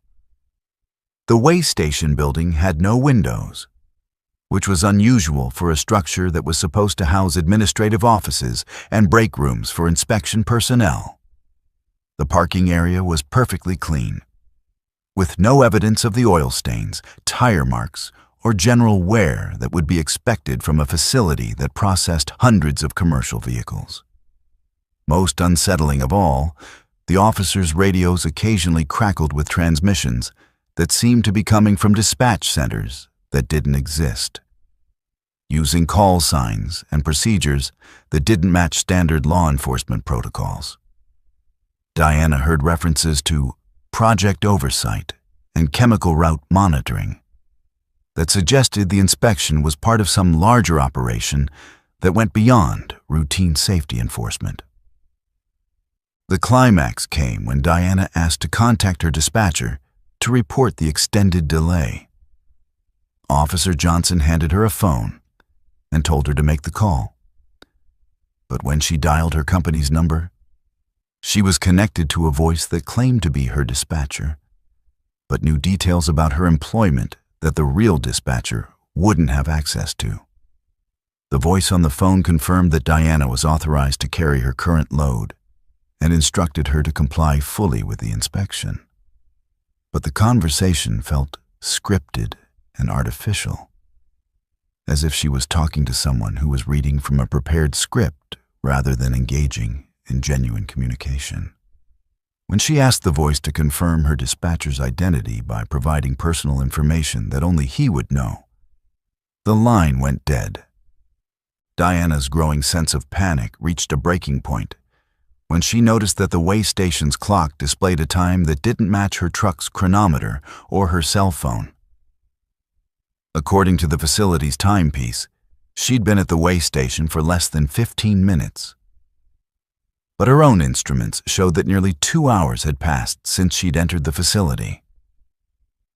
The discrepancy was impossible to explain, and it suggested that the weigh station existed in some kind of temporal pocket that operated according to different rules than the outside world. When she pointed out this inconsistency to the officers, they seemed genuinely confused, as if they weren't aware of the time distortion that was affecting the facility.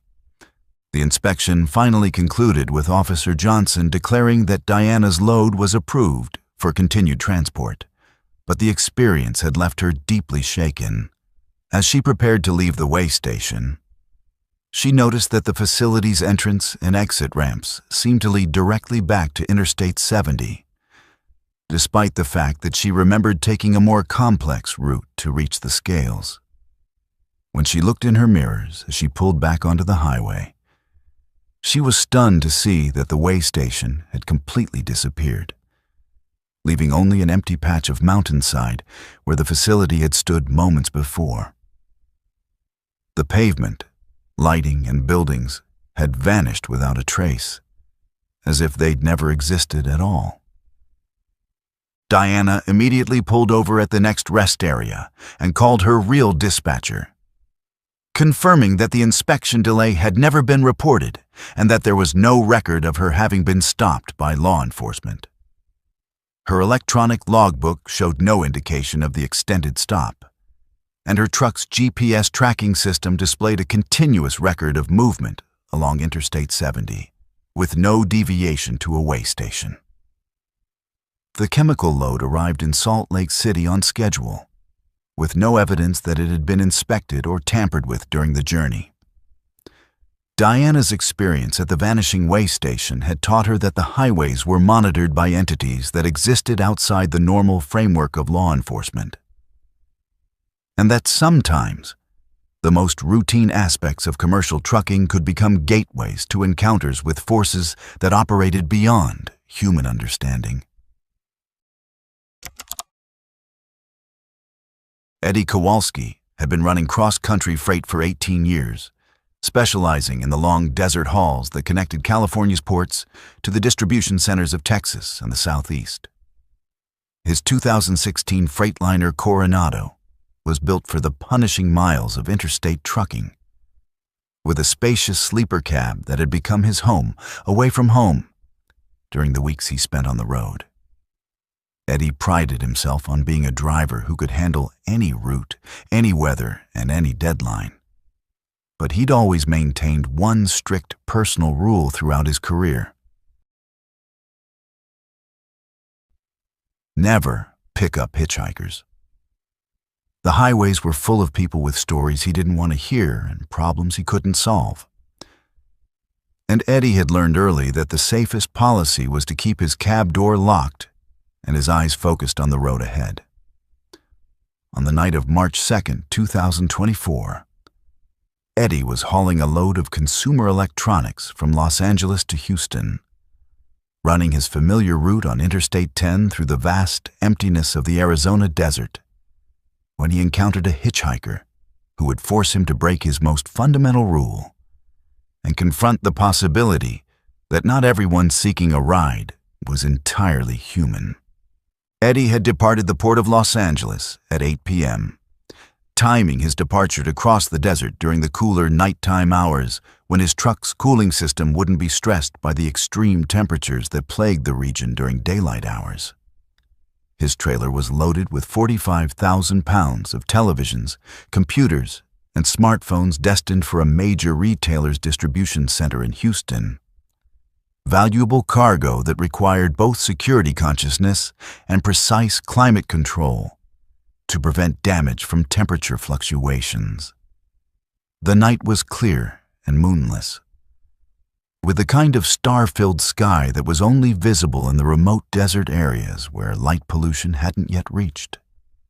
Eddie was making excellent time across the sparse landscape, running slightly ahead of schedule and enjoying the peaceful solitude that came with night driving through one of America's most desolate regions. At 2:34 a.m., Eddie was climbing the long grade east of Phoenix when his headlights illuminated a figure standing on the shoulder of the highway, thumb extended in the universal gesture of a hitchhiker seeking a ride. The person appeared to be a woman in her 30s, wearing jeans and a light jacket that seemed inadequate for the desert cold. What struck Eddie as unusual was her location. She was standing in the middle of nowhere, at least 50 miles from the nearest town, with no visible vehicle or explanation for how she had arrived at this remote spot. Eddie's first instinct was to follow his established policy and drive past without stopping. But something about the woman's posture and appearance made him reconsider. She wasn't frantically waving or displaying the desperate behavior that Eddie associated with people in genuine distress. Instead, she stood calmly beside the highway, as if she was confident that someone would eventually stop to help her. Eddie pulled his truck to the shoulder about 100 yards past the hitchhiker, wrestling with a decision that went against 18 years of road experience.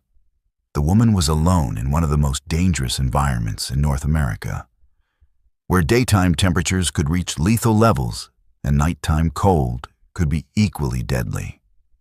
The nearest town was hours away by foot, and Eddie knew that without shelter or transportation, the woman's chances of survival were minimal.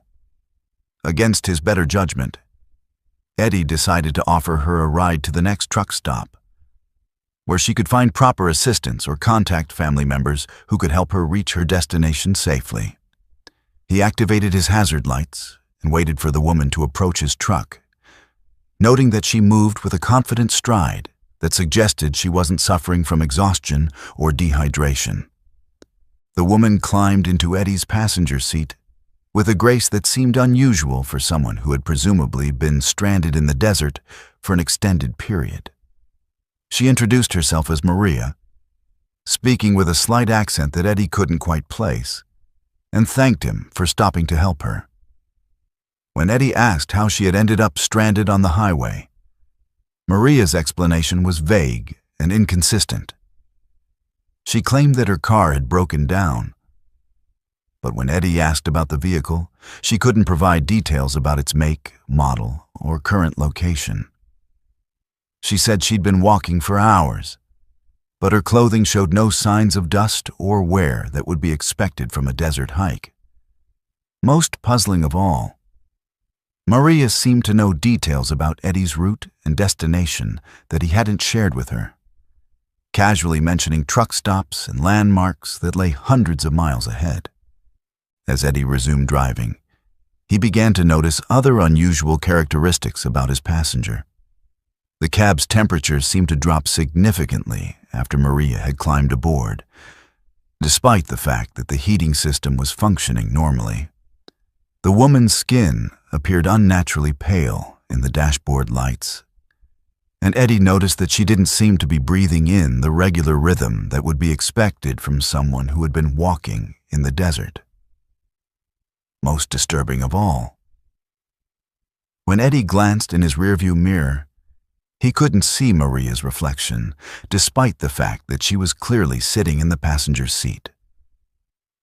The phenomenon was so unsettling that Eddie pulled over at the next rest area to check his mirrors and confirm that they were functioning properly. During the stop, Maria remained in the truck while Eddie performed a walk-around inspection, ostensibly checking his tires and cargo, but actually trying to understand what was happening to his passenger. When he looked through the truck's windows from the outside, he could see Maria sitting in the passenger seat. But her image seemed somehow insubstantial, as if she was a projection or hologram rather than a physical person. Eddie climbed back into the cab and tried to engage Maria in conversation, asking about her family, her destination, and her plans for getting home. Her answers were increasingly evasive and contradictory, and Eddie began to suspect that she was suffering from some kind of mental health crisis or drug-induced confusion. The situation became truly alarming when Maria began to demonstrate knowledge about Eddie's personal life that she couldn't possibly possess. She mentioned his ex-wife by name, described his childhood home in Ohio with perfect accuracy, and even knew about a trucking accident he'd been involved in 5 years earlier that had never been reported in any public records. "You've been carrying guilt about that accident for too long, Eddie," Maria said, her voice taking on an ethereal quality that seemed to come from somewhere beyond the physical confines of the truck cab. "The other driver wasn't hurt as badly as you thought, and the insurance company's decision wasn't your fault."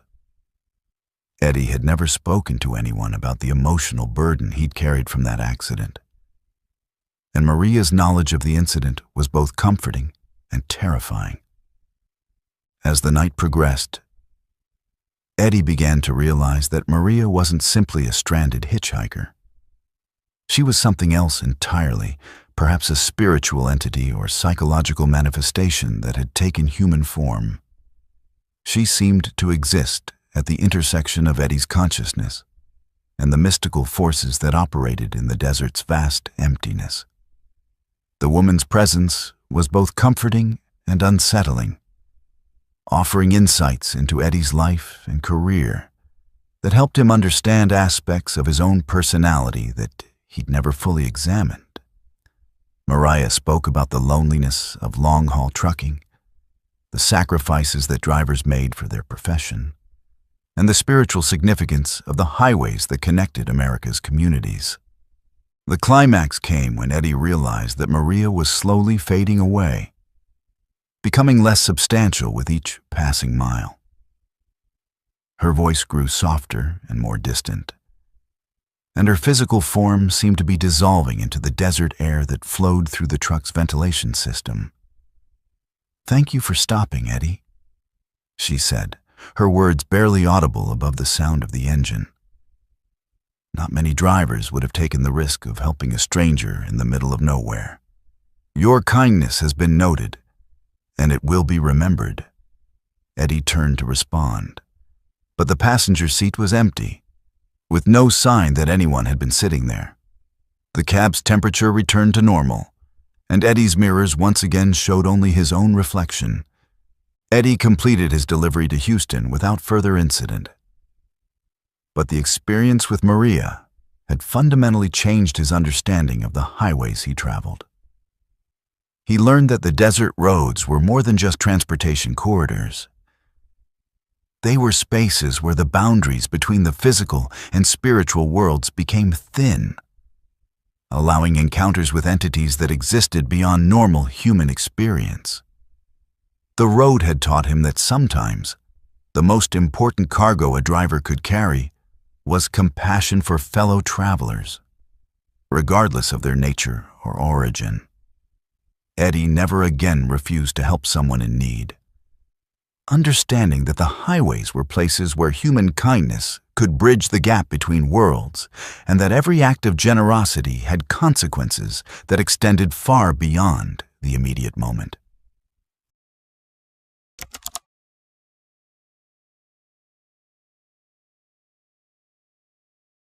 Frank Morrison had been driving long-haul freight for 6 years, representing a new generation of truckers who relied heavily on modern technology to navigate America's increasingly complex highway system.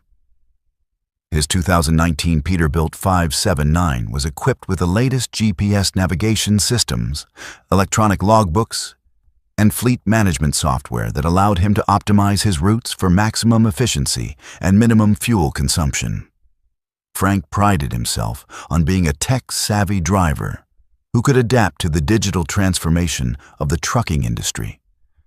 Using smartphone apps to find the cheapest fuel, route optimization software to avoid traffic congestion, and real-time weather data to make informed decisions about his travel plans. On the night of April 14, 2024, Frank was hauling a load of furniture from North Carolina to Boston, running his usual route on Interstate 95 through the rural stretches of Virginia, when his GPS system would lead him into a nightmare that challenged his faith in the technology that had become his most trusted companion on the road. Frank had departed Charlotte at 9 p.m., timing his departure to reach the congested corridors around Washington, D.C., during the early morning hours when traffic was lightest and his delivery schedule could be maintained without the delays that plagued daytime travel. His trailer was loaded with 42,000 pounds of bedroom furniture destined for a major retailer's distribution center in Massachusetts. Cargo that required careful handling, but presented no special challenges in terms of hazardous materials or time-sensitive delivery windows. The night was clear and cool, with perfect visibility that allowed Frank to maintain his preferred cruising speed of 65 miles per hour while monitoring his fuel consumption through the advanced dashboard displays that provided real-time data about every aspect of his truck's performance. At 11:47 p.m., Frank was approaching the rural sections of Virginia south of Richmond when his primary GPS unit began displaying an unusual message about traffic congestion ahead. The system indicated that a major accident was blocking all lanes of Interstate 95, with estimated delays of 3 to 4 hours. Frank's backup navigation system confirmed the alert, and both units recommended the same alternate route, a series of state highways that would bypass the congestion and reconnect with I-95 north of the affected area. Frank had encountered similar situations before, and he trusted his navigation systems to guide him around the obstacle efficiently. He took the recommended exit and began following the electronic voice commands that directed him onto what appeared to be a well-maintained state highway running parallel to the interstate. The detour initially seemed routine, with Frank following a series of turns and route changes that his GPS systems presented as the optimal path around the traffic congestion. The roads were properly marked with standard highway signs, and the pavement quality was consistent with what Frank expected from Virginia's state highway system. What began to trouble him was the length of the detour. After nearly an hour of following GPS directions, he should have been reconnecting with Interstate 95. But instead, he found himself on increasingly remote roads that seemed to be leading him deeper into rural Virginia, rather than back toward his original route. Frank checked his position on both navigation systems and discovered that they were showing conflicting information about his location, with one system placing him near the town of Farmville, and the other indicating that he was somewhere near the North Carolina border. Frank pulled over at what appeared to be a small country store to check his paper maps and verify his position using traditional navigation methods. The store was closed, but the exterior lighting allowed him to examine his atlas and compare it to the electronic displays in his truck. What he discovered was deeply troubling. The roads he had been traveling didn't appear on his paper maps, and the towns his GPS systems claimed he was near weren't located in the positions the electronic systems indicated. Most disturbing of all, when Frank tried to use his smartphone to verify his location, the device showed no GPS signal and no cellular coverage, despite the fact that he was supposedly in an area with good infrastructure coverage according to his carrier's coverage maps. As Frank resumed driving, following what he hoped were directions back to Interstate 95, he began to encounter other commercial vehicles that appeared to be in similar situations. A convoy of 3 trucks was parked at a rural intersection, their drivers standing outside their cabs and examining maps under the glow of their flashlights. Frank pulled over to join them and discovered that all 3 drivers were experiencing the same problem. Their GPS systems had directed them away from their intended routes and into a maze of rural roads that didn't seem to connect to any major highways. One driver, a veteran hauler named Pete, had been trying to reach Interstate 81 for over 2 hours.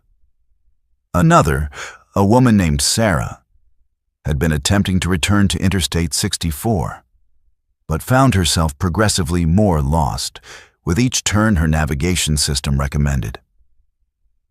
The 4 drivers compared their GPS displays and discovered that each system was showing different maps of the same area, with roads, towns, and landmarks positioned in configurations that contradicted each other. Frank's primary GPS showed a direct route back to I-95 that required only 3 more turns. But Pete's system indicated that the same roads would lead to a dead end. Sarah's navigation unit displayed a completely different road network, with highways and intersections that didn't match what any of the other systems showed. Most unsettling of all, when the drivers tried to correlate their electronic maps with their paper atlases, they found that the roads they were currently traveling didn't appear on any traditional map, despite the fact that they were clearly well-established highways with proper signage and maintenance. Frank decided to lead the convoy of lost drivers in what he hoped would be a systematic approach to finding their way back to the interstate system. Using his paper maps as a reference, he plotted a course that should have taken them east toward Interstate 95. But after an hour of driving on roads that seemed to curve and twist in ways that defied the straight-line geometry of Virginia's rural highway system, they found themselves at the exact same intersection where they had started. The impossibility of the situation was undeniable. They had driven in what their odometers confirmed was a large circle, but their GPS systems showed them as having traveled in a straight line for over 50 miles. The nightmare deepened when Frank realized that the landscape around them was changing in subtle but disturbing ways. Buildings that had been on the right side of the road were now on the left, and farmhouses that had been dark during their first pass were now showing lights in windows that suggested occupancy.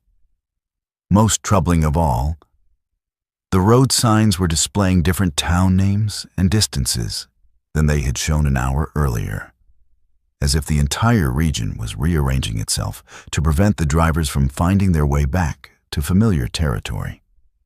Frank's fuel gauge was showing a steady decrease, despite the fact that they seemed to be covering the same ground repeatedly, and his engine temperature was rising as if the truck was working harder than the terrain demanded. The breakthrough came when Frank decided to abandon his electronic navigation systems entirely and rely on traditional wayfinding techniques that older drivers had used before GPS technology became available. He began following the North Star, using the natural navigation methods that had guided travelers for centuries. And gradually the convoy began to make progress toward what appeared to be a major highway. As they approached the familiar glow of interstate lighting, Frank's GPS systems suddenly sprang back to life, showing their correct position and providing accurate directions to their original destinations. The roads they had been traveling for the past 4 hours were no longer visible on any of their maps, electronic or paper, as if they had been erased from existence. Frank completed his delivery to Boston without further incident. But the experience of being lost in Virginia's phantom road network had fundamentally changed his relationship with the technology he had once trusted implicitly. He learned that the highways existed in multiple dimensions simultaneously, with electronic systems sometimes accessing road networks that belonged to different versions of reality. The experience taught him that the most advanced technology was no substitute for human intuition and traditional navigation skills, and that sometimes the roads that appeared on GPS screens led to places that weren't meant to be found by travelers who relied too heavily on artificial intelligence to guide their journeys through America's increasingly complex transportation system. Grace Larkin had always preferred the night shift. For her, there was a meditative quality to the long hours spent behind the wheel. Headlights carving tunnels through darkness, radio murmuring softly in the background. After 16 years as a professional truck driver, she had come to trust her instincts more than technology, especially after the strange things she'd seen crossing America's loneliest roads. Her midnight run on July 3rd, 2024, was supposed to be routine. Hauling a load of auto parts from St. Louis to Denver on Interstate 70, slicing through the silent heartland with nothing but the highway and her thoughts for company. What she found on that endless Kansas straightaway would challenge her understanding of what lingered just out of sight. The night was clear and suffocatingly still. One of those Kansas nights where the flat land seemed more like an ocean than a prairie, and silence pressed in on Grace's truck until even her engine sounded muted. She'd just passed Selena when it began. A flicker of movement in her side mirror, a shimmer she could have blamed on exhaustion if it hadn't persisted. Glancing at the mirror, she caught a peculiar sight. Headlights, 3 pairs, clustered far too close together, trailing behind her like shadows. Yet, when she leaned toward her window and looked directly back, the highway was empty, the horizon unbroken except for the thin white line of moonlight on asphalt. Grace felt her pulse quicken. She toggled her mirror's adjuster, thinking perhaps a reflection from the rigs passing eastbound in the opposite lane had tricked her. But when she looked forward, the eastbound highway was empty too. The 3 trucks behind her, she could see their shapes now, just barely, remained visible only in the glass. Grace reached for her CB radio, her tone even but tight. Westbound mile marker 312. Anybody else see a convoy behind me? The airwaves replied with nothing but distant static and a lone, mumbled greeting from a driver many miles away. The convoy grew. 4 trucks, then 5, each rig luminous in silver moonlight, lights glowing but never dazzling. Their grillwork and side mirrors sparkled in her mirror, and she could even make out the silhouettes of drivers, faces hidden in darkness. Every time Grace looked directly, the rear view showed only the honest solitude of her own taillights. But in the mirror, the procession stretched for what had to be half a mile, unbroken and inexplicably, impossibly real. She accelerated, pushing her truck to 70, then 75, so far above her usual cautious pace that the engine whined in protest. The trucks behind kept perfect pace, never overtaking, never falling back. Checking her side mirrors, she caught new details. Faded company logos she almost recognized from old trucking outfits that had gone bust years ago. Banged-up cabs with outdated DOT numbers. And, strangest of all, one tanker trailer with a hand-painted slogan that famously vanished after a notorious hazmat accident in the late 90s. Grace felt a sweat break out under her collar. Odd tales and highway urban legends came to mind. Phantom trucks, convoys of lost drivers. But those were campfire stories, not reality. Near mile marker 330, she spotted a service plaza ahead, the first since the convoy had appeared. She signaled and eased off the highway, tires crunching onto the gravel entry. Looking back, nothing followed her. The parking lot lights glinted on a couple of parked sedans and a refrigerated van. But the highway remained quiet, no sign of a convoy or even a single rig that resembled those she'd seen in the mirror. Inside the 24-hour diner, Grace poured herself bad coffee and tried to gather her thoughts. She asked a pair of drivers if they'd seen a westbound convoy, but was met with confusion and polite shrugs.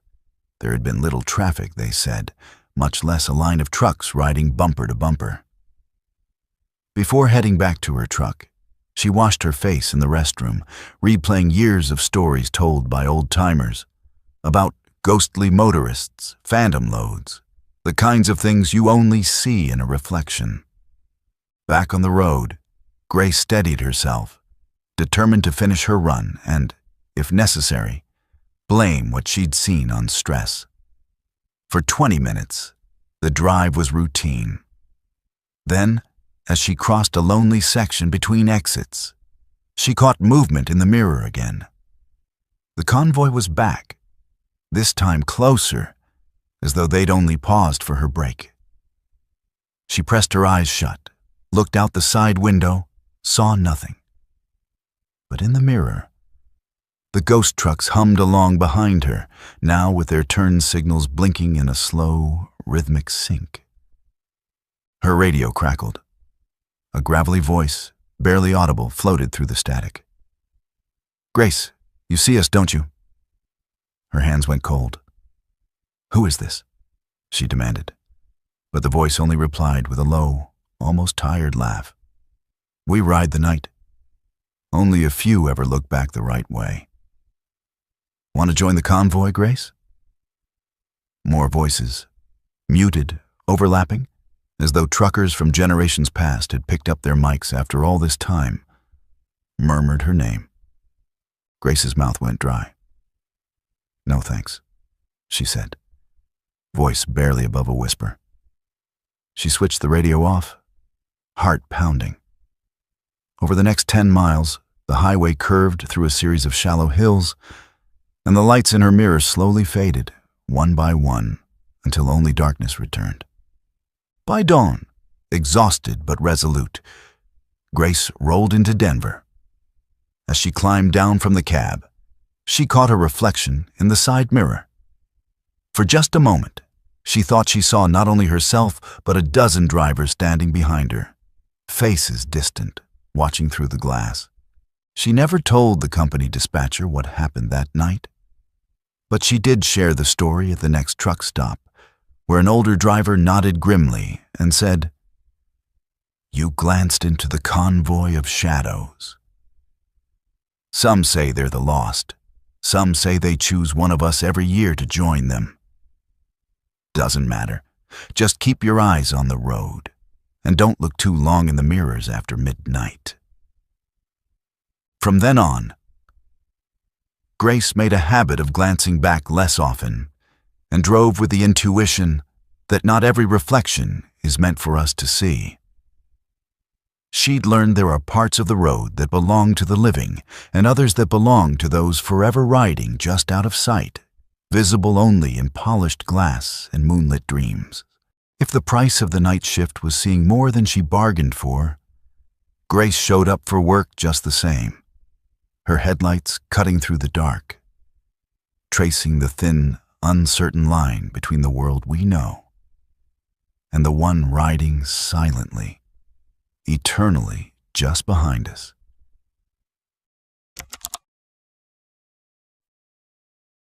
Henry Blackwood had been planning fuel-efficient routes for 22 years, developing an almost mathematical approach to long-haul trucking that had made him one of the most profitable owner-operators in the western states. His 2017 Kenworth T880 was equipped with every fuel-saving device available. Aerodynamic fairings, low rolling resistance tires, and engine programming that maximized efficiency at the expense of raw power. Henry could calculate fuel consumption down to the tenth of a gallon, plan routes that avoided unnecessary elevation changes, and time his stops to take advantage of the cheapest fuel prices across multiple states. His reputation among freight brokers was built on his ability to deliver loads with profit margins that other drivers couldn't match, a skill that had allowed him to build a comfortable nest egg after more than 2 decades on the road. On the night of May 7th, 2024, Henry was hauling a load of consumer goods from Sacramento to Phoenix, running a carefully calculated route through the Nevada desert that would minimize fuel costs while maintaining his delivery schedule, when he encountered a truck stop that would trap him in a nightmare that challenged everything he thought he knew about the economics of survival. Henry had departed Sacramento at 6 p.m., timing his departure to cross the desert during the cooler nighttime hours when his truck's engine would operate at peak efficiency. His trailer was loaded with 44,000 pounds of household goods destined for a major retailer's distribution center in Arizona. Cargo that presented no special challenges but required precise timing to meet the narrow delivery window that his contract demanded. Henry had plotted his route to take advantage of a fuel stop in remote Nevada, where diesel prices were typically 15 cents per gallon below the national average, a savings that would add nearly $40 to his profit margin for the trip. The facility was located on a lonely stretch of highway that most drivers avoided. But Henry had been stopping there for over 3 years, and the savings had been consistent enough to justify the slight detour from the main freight corridors. At 4:17 a.m., Henry's GPS indicated that he was approaching the truck stop, and he began the process of downshifting and reducing speed that would allow him to exit the highway efficiently. The facility appeared exactly as he remembered it. A small but well-maintained travel center with 4 fuel islands, a convenience store, and a parking area that could accommodate about 20 trucks. What surprised Henry was how busy the facility seemed to be, with nearly every parking space occupied by commercial vehicles, despite the early hour and remote location. Henry had never seen more than 5 or 6 trucks at this location during his previous visits, and the sudden increase in traffic suggested that other drivers had discovered the fuel savings that Henry had been quietly enjoying for years. Henry pulled up to the fuel islands and began the routine of topping off his tanks, checking his oil level, and performing the walk-around inspection that was second nature after more than 2 decades of professional driving. The fuel price displayed on the pump was even better than he'd expected, nearly 20 cents below the national average, a savings that would significantly improve his profit margin for the trip. As he was fueling, Henry noticed that the other drivers in the facility seemed unusually subdued, going about their business with a mechanical precision that suggested they were following well-established routines rather than making the spontaneous decisions that characterized most truck stop interactions. The atmosphere was quiet in a way that seemed unnatural for a busy truck stop, with none of the usual chatter, laughter, or complaints that Henry associated with drivers taking their mandatory rest breaks. After completing his fuel purchase, Henry decided to grab a cup of coffee and a snack from the convenience store before continuing his journey to Phoenix. The store was surprisingly well stocked for such a remote location, with hot food options, a wide selection of trucking supplies, and even a small seating area where drivers could eat and socialize. Behind the counter was a clerk who appeared to be in his 40s, wearing a name tag that read Dave, and greeting customers with a professional smile that seemed somehow forced or rehearsed. "Good morning, driver," Dave said as Henry approached the counter with his coffee and a sandwich. "How's the road treating you today?" Henry replied with his usual pleasantries, but something about Dave's demeanor troubled him. The man's eyes seemed to lack the warmth that his smile suggested, and his movements had an artificial quality that reminded Henry of someone following a script rather than engaging in genuine conversation. As Henry paid for his purchases, he noticed that Dave's hands were unnaturally cold when their fingers briefly touched during the transaction. The clerk's skin had an odd texture, almost waxy, and Henry could have sworn that he saw Dave's reflection in the security mirror behind the counter, showing a completely different person. Someone with darker hair, different facial features, and clothing that didn't match what Dave was actually wearing. Henry shook his head, attributing the strange observation to fatigue and the disorienting effects of night driving. But the image lingered in his mind as he walked back toward his truck. Henry encountered his first real indication that something was wrong when he tried to leave the facility. His truck started normally, all systems showed green, and he had plenty of fuel for the remaining miles to Phoenix. However, when he attempted to pull out of the parking area and return to the highway, he found that the exit road seemed to curve in an impossible direction, leading him in a wide circle that brought him right back to the same parking spot he'd just vacated. Henry tried again, this time paying careful attention to his GPS and compass heading, but the result was identical. No matter which direction he turned, he found himself back at the truck stop.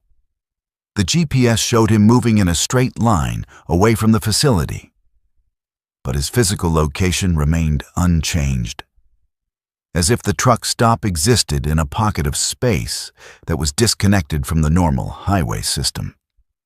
Growing increasingly frustrated, Henry parked his truck and walked over to a group of drivers who were standing near the fuel islands, discussing what appeared to be mechanical problems with their vehicles. When Henry approached and explained his situation, the other drivers exchanged knowing looks that suggested they were familiar with the phenomenon he was describing. "First time trying to leave?" asked a driver named Bob, whose weathered face and tired eyes suggested he'd been dealing with this situation for longer than he cared to admit. "We've all been through the same thing. The road just brings you back here, no matter what you do." Henry looked around at the other drivers and began to notice details that he'd missed earlier. Their clothes were dusty and worn, their hair was longer than would be typical for drivers who maintained regular schedules, and their trucks showed signs of extended use without proper maintenance. Bob explained that he'd been trying to leave the truck stop for 6 months, ever since he'd stopped for fuel during a run from Denver to Las Vegas. Other drivers had been there even longer, some claiming to have been trapped for over a year, surviving on the food and supplies available in the convenience store while their trucks slowly deteriorated from lack of proper maintenance. The facility seemed to provide just enough resources to to keep the trapped drivers alive, but never enough to allow them to escape or contact the outside world.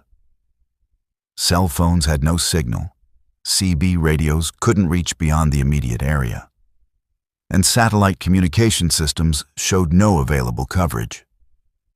The truck stop had become a prison, and the drivers were its unwilling inmates. Henry's horror deepened when he realized that the other drivers were slowly changing, becoming more like the facility's staff with each passing day.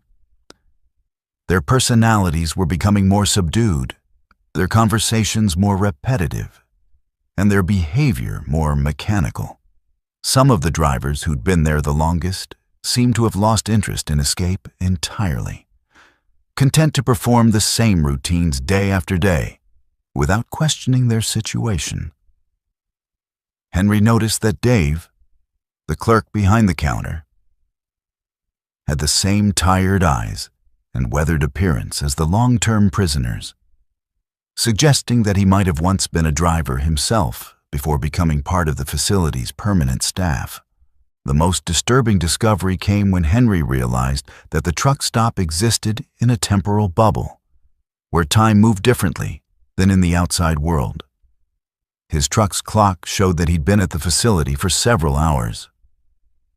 But the sun never rose, the temperature never changed, and the other drivers insisted that it was always 4 a.m. at the truck stop. Henry's logbook should have been recording his time at the facility, but the electronic system showed no indication that he'd stopped, as if the truck stop existed outside the normal flow of time and space. His fuel gauge hadn't moved despite hours of engine operation, and his odometer showed no additional miles despite his repeated attempts to leave the facility. Henry spent what felt like days exploring every aspect of the truck stop, searching for weaknesses in whatever force was holding him prisoner. He examined the facility's electrical systems, looking for equipment that might be generating some kind of field that prevented escape. He studied the other drivers, trying to understand the process by which they were being transformed into compliant prisoners. He even attempted to damage the facility's infrastructure, hoping that disrupting its operations might weaken its hold on the trapped drivers. Nothing worked. The truck stop seemed to be powered by forces that operated beyond human understanding, and the drivers were helpless to resist its influence. The turning point came when Henry realized that the truck stop fed on despair and resignation. The drivers who had given up hope of escape were the ones who became most like the facility's staff, while those who maintained their determination to leave retained more of their humanity. Henry began to organize the other drivers, encouraging them to work together to find a way out of their prison. He shared his knowledge of fuel efficiency and route planning, helping other drivers optimize their trucks for what might be a desperate escape attempt.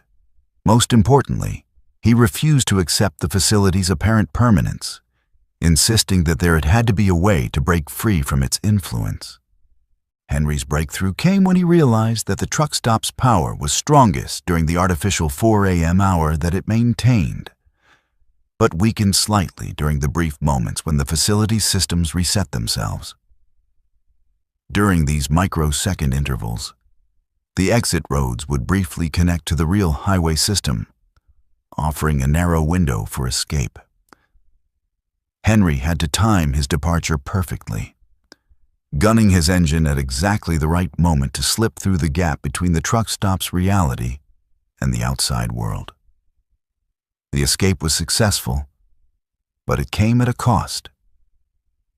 Henry had to leave behind the drivers who were too far gone to make the attempt, understanding that they would remain trapped in the facility's endless 4 a.m. until they became part of its permanent staff. Henry completed his delivery to Phoenix and immediately contacted authorities about the trapped drivers. But when investigators searched the location, they found only an empty stretch of desert highway with no evidence that a truck stop had ever existed there. Henry's experience had taught him that the highway system contained facilities that existed outside normal reality. Places where the economics of survival were governed by forces that no amount of fuel efficiency or route planning could overcome. The road had shown him that sometimes the best deal was too good to be true, and that the cheapest fuel could come at a price that no driver should ever have to pay.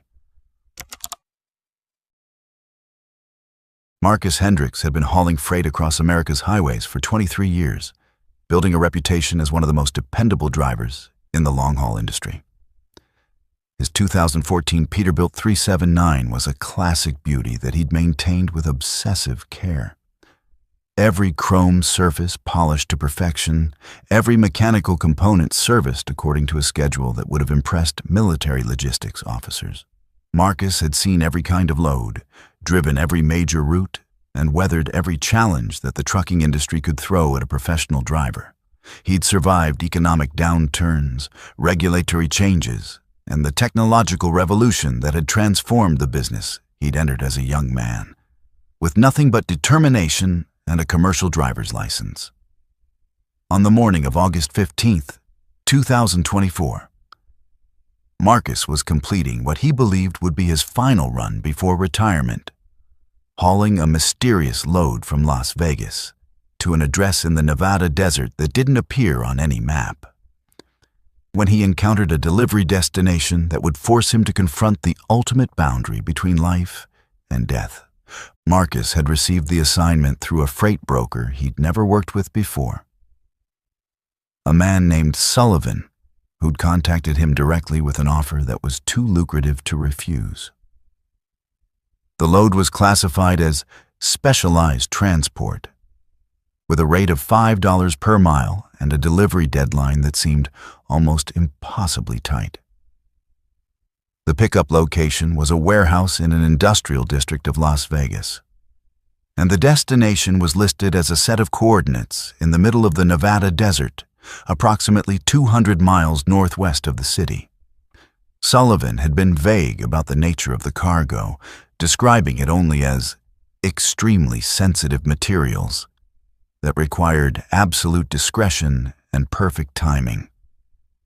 The broker had paid Marcus's fee in advance, transferring the money to his account with an efficiency that suggested serious financial backing and legitimate business operations.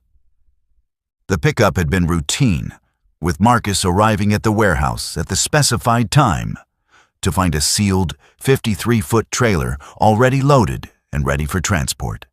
The warehouse staff had been professional but strangely subdued, providing him with paperwork that listed the cargo as research materials, without specifying the nature of the research or the identity of the receiving party.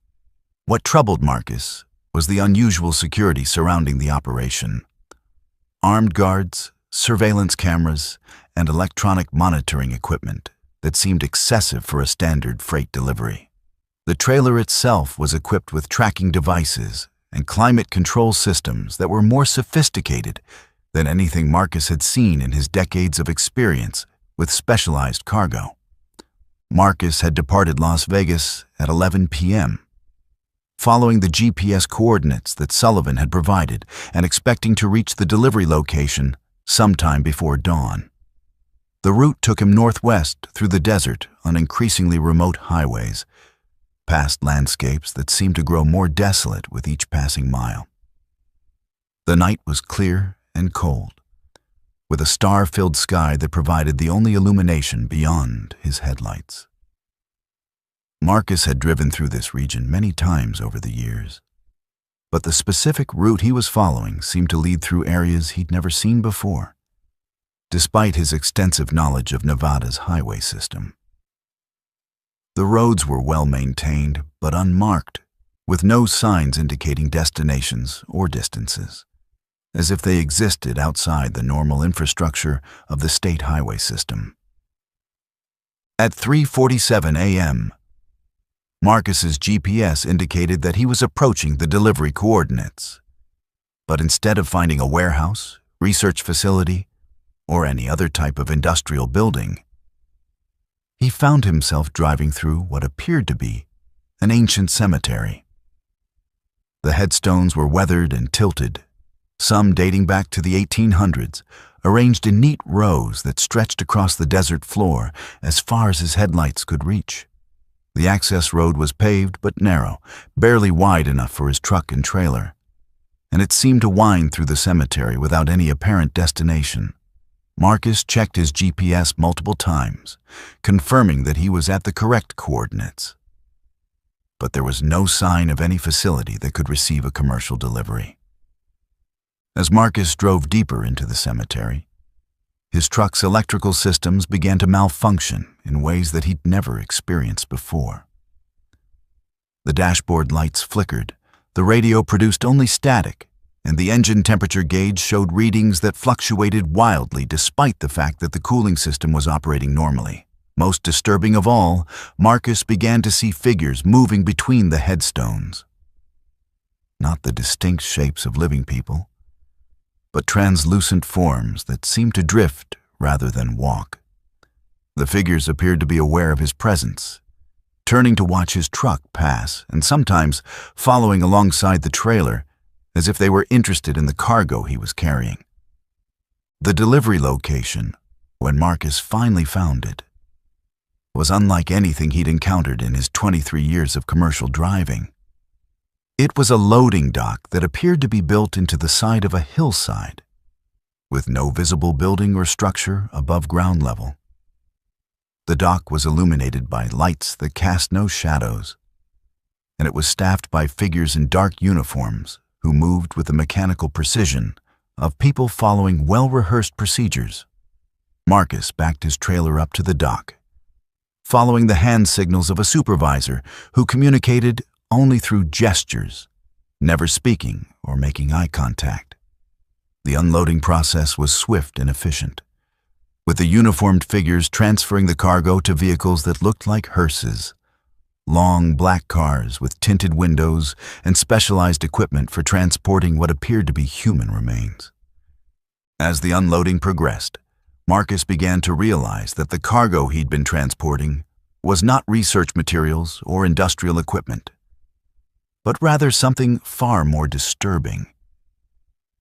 The containers being removed from his trailer were clearly designed for human transport, with life support systems and monitoring equipment that suggested they contained living or recently deceased occupants. The uniformed figures handled the containers with the reverence typically reserved for funeral services, and Marcus could hear what sounded like prayers or incantations being spoken in languages he didn't recognize. The supervisor approached Marcus with a clipboard and indicated that he should sign documents confirming the delivery. But when Marcus looked at the paperwork, he discovered that it was written in symbols and characters that bore no resemblance to any human language. The nightmare deepened when Marcus realized that his truck's odometer had stopped advancing, despite the fact that he'd been driving for hours. His fuel gauge showed no change from when he'd started the journey, and his electronic logbook displayed no record of the trip he'd just completed. Most terrifying of all, when Marcus looked at his watch, he discovered that it was still 11 p.m., the same time he'd departed Las Vegas. The delivery location existed outside normal time and space, and Marcus was trapped in a temporal loop that prevented him from leaving or returning to the world of the living. The uniformed figures seemed to be aware of his predicament, but they continued their work without acknowledging his growing panic. Marcus's attempts to communicate with the figures were met with silence, but he gradually began to understand that they were not entirely human. Their movements were too fluid, their coordination too perfect, and their faces, when he caught glimpses of them beneath their uniform caps, and had features that seemed to shift and change like smoke. The supervisor, who had been directing the unloading operation, finally approached Marcus and spoke in a voice that seemed to come from somewhere beyond the physical world. "You have delivered them safely," the figure said, its words carrying the weight of finality. "The passage is complete, and the boundary has been crossed. Your service to the living is ended, and your service to the dead has begun. Marcus realized that he had been recruited to transport souls from the world of the living to whatever realm lay beyond death. The cargo he'd been carrying consisted of people who had died, but whose spirits had not yet found their way to the afterlife. His role as a trucker had been expanded to include ferry service between dimensions, and the cemetery where he'd made the delivery was a way station where the dead gathered before continuing their journey to whatever lay beyond. The uniformed figures were guides who helped the deceased navigate the transition from life to death. And Marcus had become part of their operation, whether he'd chosen to or not. The supervisor explained that Marcus's truck would now be used to transport souls along routes that existed outside normal space and time. He would drive highways that connected the world of the living to the realm of the dead, picking up passengers who were ready to move on and delivering them to destinations that existed beyond human understanding. The work would be eternal, with no retirement, no rest, and no return to the life he'd known. Marcus had unknowingly signed a contract that bound him to service in the afterlife, and the payment he'd received was not money, but passage to existence that transcended the physical world. As dawn approached, Marcus felt his connection to the living world growing weaker. His memories of his previous life began to fade, replaced by knowledge of routes that led through dimensions where the laws of physics didn't apply. His truck transformed into something that could travel between worlds, and his understanding of cargo expanded to include the intangible essence of human souls. The cemetery around him became a transportation hub, where the dead gathered before continuing their journey, and Marcus became one of the drivers who helped them reach their final destination. Marcus's final run had indeed been his last as a living man, but it was also his first as a guide for the dead. He had learned that the highways connected more than just cities and states. They connected the world of the living to the realm of the dead. And some drivers were chosen to serve as ferrymen for souls making the ultimate journey. The road had claimed him not through accident or illness, but through a calling that transcended his mortal existence, making him part of an eternal convoy that carried the most precious cargo of all, the spirits of those who had completed their earthly journey and were ready to discover what lay beyond.